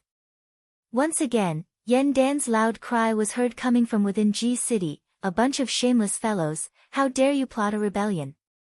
Do you really think I, Yen Dan, am a dead man? Kill, kill, kill, kill, kill, kill, kill, kill. 7 thunderous cries of kill rang out. Among the several hundred cultivators who were fighting in the sky above Ji City, 21 peak stage Jin Dan human immortals were sliced into 63 pieces by Yen Dan alone. Laughing strangely, Yen Dan casually pointed a finger forward. 21 streams of faint cyan and white air currents sprayed out, destroying the wisps of divine sense within the gold cores that flew out from the bodies of these human immortals. The streams of divine sense transformed into a twisting rune, which sealed up the gold cores before keeping them into the bracelet. After that, a white beam of light shot up into the sky from the spot where Yen Dan broke out from the formation. It was only 2 to 3 inches in diameter, yet it stretched several dozens of miles long. Bringing with it a murderous intent that would never turn back, the white beam of light traveled at top speed in the sky. In just a blink of an eye, it had pierced through the dantian of 57 Jin Dan human immortals hovering in the sky, ripping their corporeal bodies and Jin Dan into pieces. At the spot where the white beam of light disappeared, Jing Ku, with his long hair fluttering in the wind and his upper body bared, hovering in midair with a dagger in his hand. In his left hand was a wine cup made of white jade, slowly taking a few mouthfuls of fine wine. After that, he let out a wild laugh and cried out, "Your Majesty, these people really think that we have become old and muddle-headed after over 1,000 years. Today, we brothers will work together to kill the enemy, and let these fools know that Great Yen is our Great Yen, and we will not allow them to act so presumptuously." A deep, muffled sound of striking came from afar, and vaguely, amidst the noise of weapons and galloping horses could be vaguely heard. Gao Jianli, with his clothes disheveled and his long hair fluttering behind his head, was seen sitting cross-legged on a hassock that was emitting a faint white gleam. A zither was placed on his knees, his left hand pressing on the strings of the zither, while his right hand was holding a small white jade strip. He was tapping on the zither strings, producing an impassioned and vigorous sound. The sound echoed and echoed in the sky above Ji City. Suddenly, a large sheet of white light burst out from the bodies of those Jin Dan human immortals who were loyal to Yen Dan. No matter it was their flying speed or the recovery speed of their energy, they had doubled, of their flying swords piercing through the air, and the power of their thrusts of their flying swords had increased by 1.5, while the thunderbolts shot out from their palms were 3 times stronger. On the other hand, those human immortals of Gold Core Realm who were fighting against them were having their bodies wobbling and on the verge of collapsing. Their spiritual connection with their flying swords was severed, and even the defensive magical treasures they unleashed had their gleams dimmed, as if they were a piece of metal that was being corroded by a strong acid, and had lost all their gleams. Led by Yen Dan, Jing Ku, and Gao Jianli, several hundred Jin Dan human immortals of Great Yen Dynasty quickly transformed into beams of light and rushed towards Wu Qi. Led by Yen Dan, Jing Ku, and Gao Jianli, several hundred Jin Dan human immortals of Great Yen Dynasty quickly transformed into beams of light and rushed towards Wu Qi's direction. From nearly 100 miles away, Yen Dan had already cried out loudly, "Zi Xian, well done. Leave all these traitors and traitors to Grandpa Emperor. This time, Grandpa Emperor is going to unleash a massacre, wiping out all the clans of these traitors." After being praised by Yen Dan, Princess Zhanglu became even more spirited. She let out a sonorous cry, as the 5-colored divine ray behind her back began to ripple. A strong wind was stirred up in the sky, as all the gusts of wind within 500 miles of circumference turned into green waves that one could see with naked eyes and rushed towards them at top speed. They were swallowed by the seal hovering above her head, then transformed into countless wind blades that swirled chaotically in the sky, sealing off all possible escape routes for Wei Xiaoxiao and her company. Wei Xiaoxiao let out a shrill cry filled with resentment. She spun and shouted furiously at the many attendants and guards who followed behind the chariot, "Burn your blood and burn your soul. I'll definitely treat your family members generously. If you fall into the hands of Great Yen Dynasty today, all of us will have to die." Following Wei Xiaoxiao's cry, 36 golden-robed cultivators, whose cultivation base ranged from respiration realm of Xiantian realm to beginner tier of Jin Dan realm, dashed out from the formation, forming into a strange cubic formation in the sky. At the same time, each of them pulled out a pitch-black bone blade, exerting all their strength to stab at their eyes, throat, chest, dantian, left and right ribs, and a dozen other vital body parts. Every stab had pierced through their bodies. On the surface of the pitch-black bone blade, tiny green runes could be vaguely seen emerging, while shrill howls of devils kept ringing out. Accompanied by the invisible howls of devils, the 36 cultivators began to recite a strange incantation with a strange tone. As these men had stabbed their own throats, Wu Qi had no idea how they were able to make such a sound. However, the incantation that sounded like the hoarse howls of millions of vengeful ghosts was actually coming out from their mouths. Following the incantation, their skin, flesh, internal organs, and everything else fell off from their bodies. Before they could touch the ground, they had already turned into grayish-white ashes that drifted in the air. 36 pale white skeletons were seen hovering in midair. A great amount of blood was seen circulating around these skeletons, while an immense evil aura kept rushing out from the void, quickly injecting into these skeletons' bodies. Wei Xiaoxiao let out a strange laugh. From under her sleeve, she pulled out a talisman made from an unknown black bone, then threw it into the air.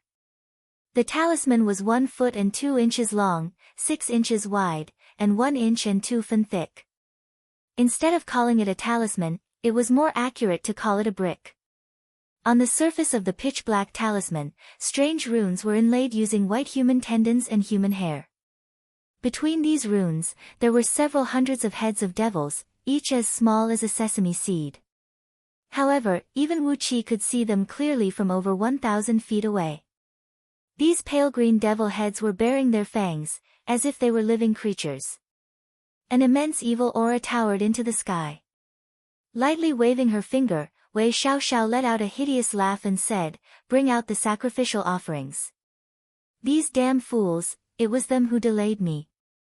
If not, I would have long rushed out of Ji City, and would not be stopped here." She turned her head and gave the army behind her a glance, then pursed her lips into a cruel and cold-blooded smile. Following behind Wei Xiaoxiao's coach were a large group of cultivators and top-notch warriors from Wei Merchant who were hiding in Ji City. Apart from them, there were also the hostages from several dozens of vassal kingdoms who were condemned by Yan Dan as conspiring to rebel, together with their attendants and personal guards. As Wei Xiaoxiao gently waved her hand, all the cultivators from Wei Merchant struck out at the same time. Sword beams shot out like a waterfall, killing over 300 hostages and their attendants on the spot. Wei Xiaoxiao let out a strange laugh, then she let out a loud, almost hysterical scream. The sword beams from the cultivators from Wei Merchant flashed again. They ripped the hostages and their personal guards into pieces, throwing their bloody internal organs, bones, and flesh into the sky. A faint dark mist sprayed out from the bodies of 36 skeletons, wheeling rapidly around these sacrificial offerings. In just a blink of an eye, all these sacrificial offerings were swallowed into the dark mist. More ashes kept falling down from the sky. All the sacrificial offerings had their blood and essence sucked dry, leaving only a wisp of ashes behind. A satisfied burp could be heard in the air, and an extremely powerful and oppressive aura spread out from the sky. The 36 skeletons suddenly converged inwards, and all of their bones suddenly shattered. Then, they quickly pieced together like Lego blocks, and formed a huge pitch-black skeleton that was 30 feet tall. The skeleton was shrouded in dark mist, and its skull was extremely huge, at least 3 times bigger than the skull of an ordinary human. Vaguely, the strange-looking skeleton let out a hideous laugh, opened its mouth and swallowed the talisman thrown into the sky by Wei Xiaoxiao. After that, its body abruptly transformed into a semi-liquid state that looked like rippling water. The huge skeleton opened its mouth, and vaguely, a clump of dark mist was seen twisting and condensing rapidly in its mouth. In just a few seconds, when Yan Dan was still several tens of miles away from them, the huge skeleton suddenly opened its mouth and sprayed out a stream of dark mist, shooting straight towards Princess Xianglu. Countless shrill ghost howls soared up into the sky, as the dark mist brought with it a boundless cold and evil aura, shooting straight towards Princess Xianglu. Along the way, countless wind blades and sword beams tried to stop the dark mist, but they were all shattered into pieces by the dark mist. Princess Xianglu cried out in alarm. Riding on the dark cloud, she sped to a side and fled at top speed. But in the end, the dark mist chased after her like a shadow, slamming viciously onto her protective green mist. Boom! Boom! Boom! Boom! Countless muffled yet dense sounds of explosions rang out. Princess Xianglu coughed out a mouthful of blood, and was knocked flying away by the dark mist. A dazzling green glow burst out from the seal protecting her body. After that, the light flickered, and the seal was sent flying several tens of thousands of feet high up into the sky by the tremendous force, falling into an unknown direction. The energy stone left behind by Princess Xianglu in the seal was destroyed by the tremendous force. She coughed out another mouthful of blood, and the dark cloud beneath her feet began to show signs of dispersing. The surrounding wind blades and sword beams shrunk inwardly, thrusting towards the huge dark skeleton in a disorderly manner. However, the body of this dark skeleton was extremely tough. 8 flying swords that were infinitely close to the grade of lower-tier magical treasures kept smashing on its body, but they could only produce a large number of sparks, and did not leave any mark on its body. The huge, deformed skeleton let out a long cry, while both of its claws began to draw and tear in the surroundings. Suddenly, the 8 flying swords were pinched between its claws, and with a casual rub, they were crushed into powder. A gust of dark chilly wind rose from the ground, as the dark skeleton tore apart the green wind that blotted the sky. The chilly wind carried Wei Xiaoxiao's coach and the company of people from Wei Merchant, turning them into a stream of dark mist and fleeing towards the south at top speed. Wu Qi raised up his 9-cloud-piercing crossbow, and in that very moment, he had emptied over 20 bolts that had been loaded on the crossbow. The explosive talismans exploded on the surface of the dark mist, yet they could only send wisps of dark smoke into the air, and did not cause any harm to the man trapped in the dark mist. As if the dark skeleton had sensed the evil intention from Wu Qi, it immediately lowered its head and thrust out a slap towards Wu Qi. A shrill cry echoed out, as a huge palm print, measuring over 100 feet in circumference, shot out from the palm of the skeleton. Accompanied by a deep rumble of wind and thunder and a flame that stretched several thousand feet, it smashed down towards Wu Qi's head. Wu Qi dared not to face this huge palm head-on. He threw away the crossbow, and with a sway of his body, he borrowed the sword beam of Sword of Greedy Wolf and fled nearly 1,000 feet away. A loud boom rang out, as the ground began to shake violently. A palm print, measuring several hundred feet in circumference, was deeply imprinted on the ground. The palm print sunk nearly 1,000 feet deep into the ground, and a dense dark smoke rose from the soil underneath. It had been corroded by some unknown devil force into a stinking, sticky liquid that looked like ink. The dark mist flew past Wu Qi's head, and in just a blink of an eye, it had vanished without a trace. Yan Dan, Jingku, and a few other men leaped onto their sword beams and gave chase at top speed, following the direction where the dark mist fled to. About 2 hours later, Yan Dan and his men, who had an unsightly expression on their faces, slowly returned to Ji City and returned to the imperial palace. Among the several tens of thousands of men who fought with Blood Swallow army outside the city, more than 80% of them were killed on the spot. The rest of them had their cultivation base destroyed, and were thrown into the prison built underneath the imperial palace.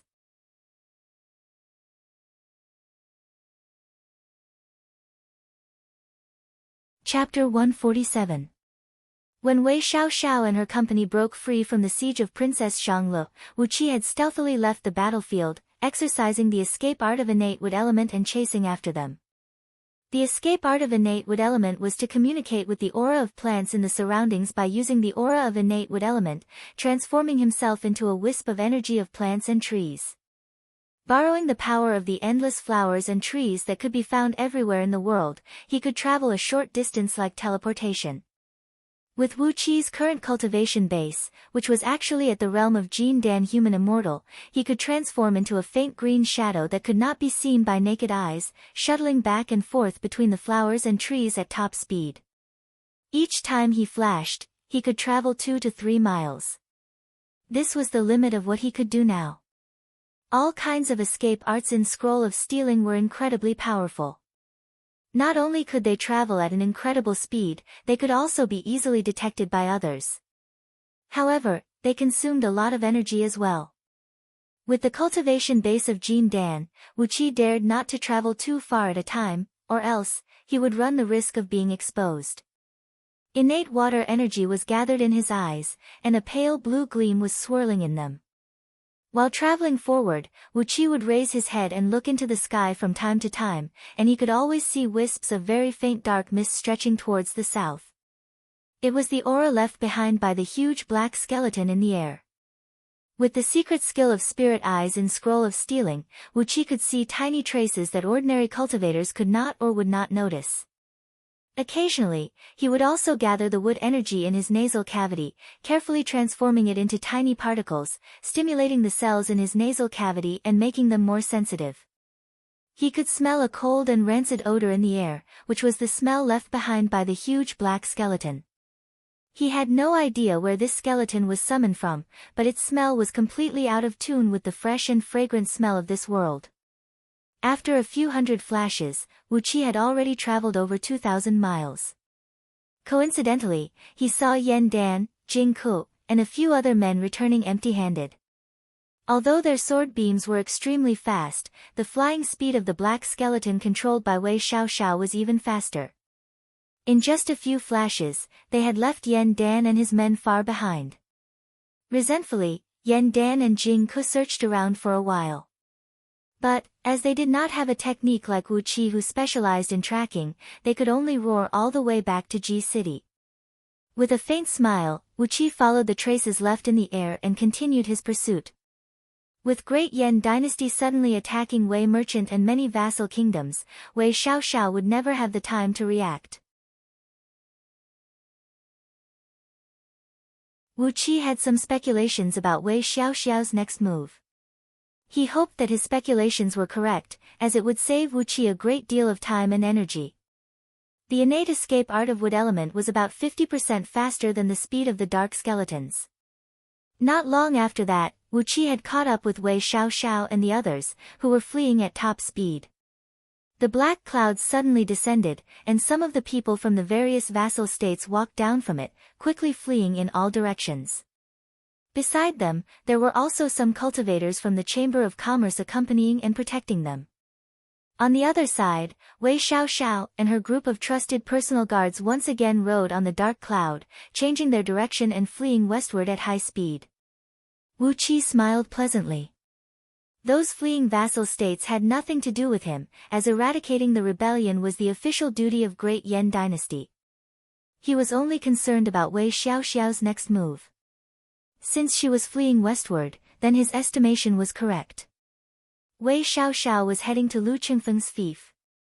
The fief of 2 counties inherited by the ancestors of Duke Yan Lu of Great Yan dynasty was located 5,000 miles southwest of Ji City.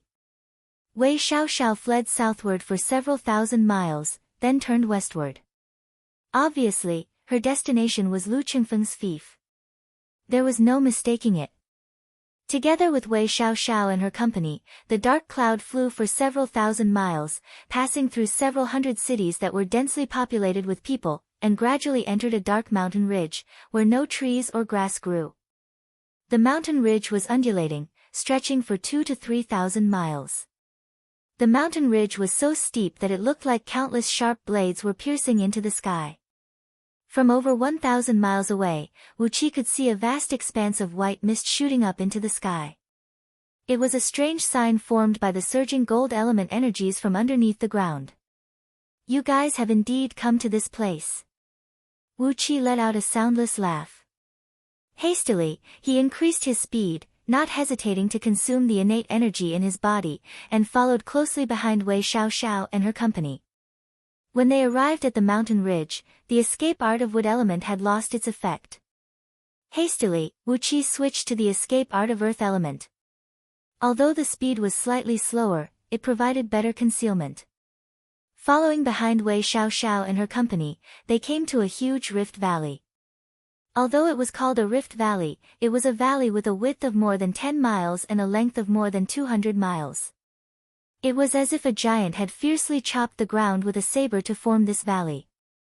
There was only one entrance to the valley with a gentle slope, and 2,000 private soldiers were stationed on top of it. Judging from the armors worn by them and the badges pinned on their chests, these soldiers were the private guards of Wei Merchant. Wu Qi could not help but grin coldly. Wei Merchant was really fast. Right after Lu Buwei and Lu Qingfeng came to an agreement, they had already stationed their soldiers here. Then, he heard Wei Xiaoxiao's shrill cry coming out from the dark cloud, "Everyone from Wei Merchant, listen to my order. Quickly evacuate according to the number 3 heavenly retreat plan. Leave the territory of Great Yen, and go to the strongholds located in various vassal kingdoms and wait for further orders." A medallion was thrown out from the dark cloud. A captain who was fully armed sprung up and caught the medallion.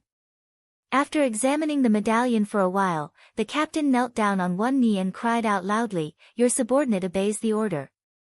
He gave the medallion a brief look, then handed it over to his adjutant standing right next to him and cried out sternly, "Gather all the brothers and retreat.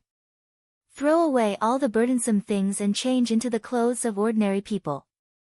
Bring along the luggage that has been prepared beforehand, and split up into different groups and evacuate at the fastest speed." While giving out the order, the captain quickly stripped off his armor. After that, he changed into 2 sets of coarse burlap clothes that were commonly worn by the poor people of Great Yen Dynasty. Carrying a bamboo basket in his hand, he spun and left with a dozen soldiers who had also changed into different outfits. The rest of the captains had also changed their clothes at the fastest speed. After that, they set fire to the barracks and storehouses, and set the entrance of the Rift Valley ablaze. After that, they quickly regrouped and retreated. In just the time to finish a pot of tea, not a single person was left in the spacious barracks. Wu Qi could not help but be surprised by the efficiency of these people. Paying no attention to the retreating private army of Wei Merchant, Wu Qi carefully traveled underground, all the way to the depth of the valley. At the end of the valley, at the foot of a cliff that stood over 3,000 feet tall, there were 12 huge mine entrances lined up in a straight line. Huge and complicated gears, steel cables, and all kinds of machines densely covered these mine entrances. A few crimson copper furnaces were erected near these mine entrances, emanating a scorching heat that towered into the sky. An enormous amount of steam energy was seen rolling and rocking out from these copper furnaces, driving those huge machines to operate continuously. Wu Qi stared at the unbelievable scene with his eyes wide open and mouth agape. Tiny, mo, characters were engraved on the surface of these machines. Obviously, they were all made by mo sect. Amidst a deafening clanging noise, a huge metal platform rose up from one of the mine entrances. It was fully stacked with glistening iron ores. Judging from the weight, it was approximately 50,000 kilograms. A couple dozens of miners, who only had a coarse cloth wrapped around their crotch, were standing next to the ores, laughing and having a heated discussion about their harvest today. A dark cloud descended from the sky, as Wei Xiaoxiao walked out from it with big strides, together with over 100 cultivators from Merchant. With a twisted and ferocious face, Wei Xiaoxiao pointed her finger at those miners and cried out sternly, "Kill! Kill all the miners, and dismantle all the machines. The rest of you, follow me." A sword beam darted out and chopped off the heads of 7 miners. After that, Wei Xiaoxiao brought nearly half of the cultivators and the huge dark skeleton, riding on a beam of light and dashing into the 3rd mine entrance from the left. Meanwhile, the other cultivators were grinning hideously, riding on their sword beams and dashing into the other mine entrances. Very soon, miserable shrieks and cries of alarm could be heard coming from the mine entrances. Wu Qi listened to the miserable shrieks coming from the other mine entrances, shook his head helplessly, and chased after Wei Xiaoxiao and her company. He wanted to save these miners, but there was nothing he could do. There were too many of them, and a few of them were human immortals of Jin Dan. If they came in batches and killed their way into the mine, how could he save all of them? Following behind Wei Xiaoxiao with the escape art, Wu Qi plunged into the third mine, which was a complicated tunnel that looked like a spider web. After traveling for nearly 30 miles, he finally reached a distance of nearly 10,000 feet underground, and finally came to a large and well-hidden mine. It should be an underground cave formed naturally. It measured over 1,000 feet in both width and length, and was surrounded by pitch black and extremely hard iron ores. The gold element energies in this place were extremely strong. Just by standing in the mine, Wu Qi could feel that countless sharp blades were slicing his body. Among those cultivators standing next to Wei Xiaoxiao, some of them were cultivators whose cultivation base was below body strengthening innate realm. As a result, their fleshly bodies were not as strong as the gold element energies. Amidst the dense gold element energies, there was a strange ripple that made Wu Qi's body cramp.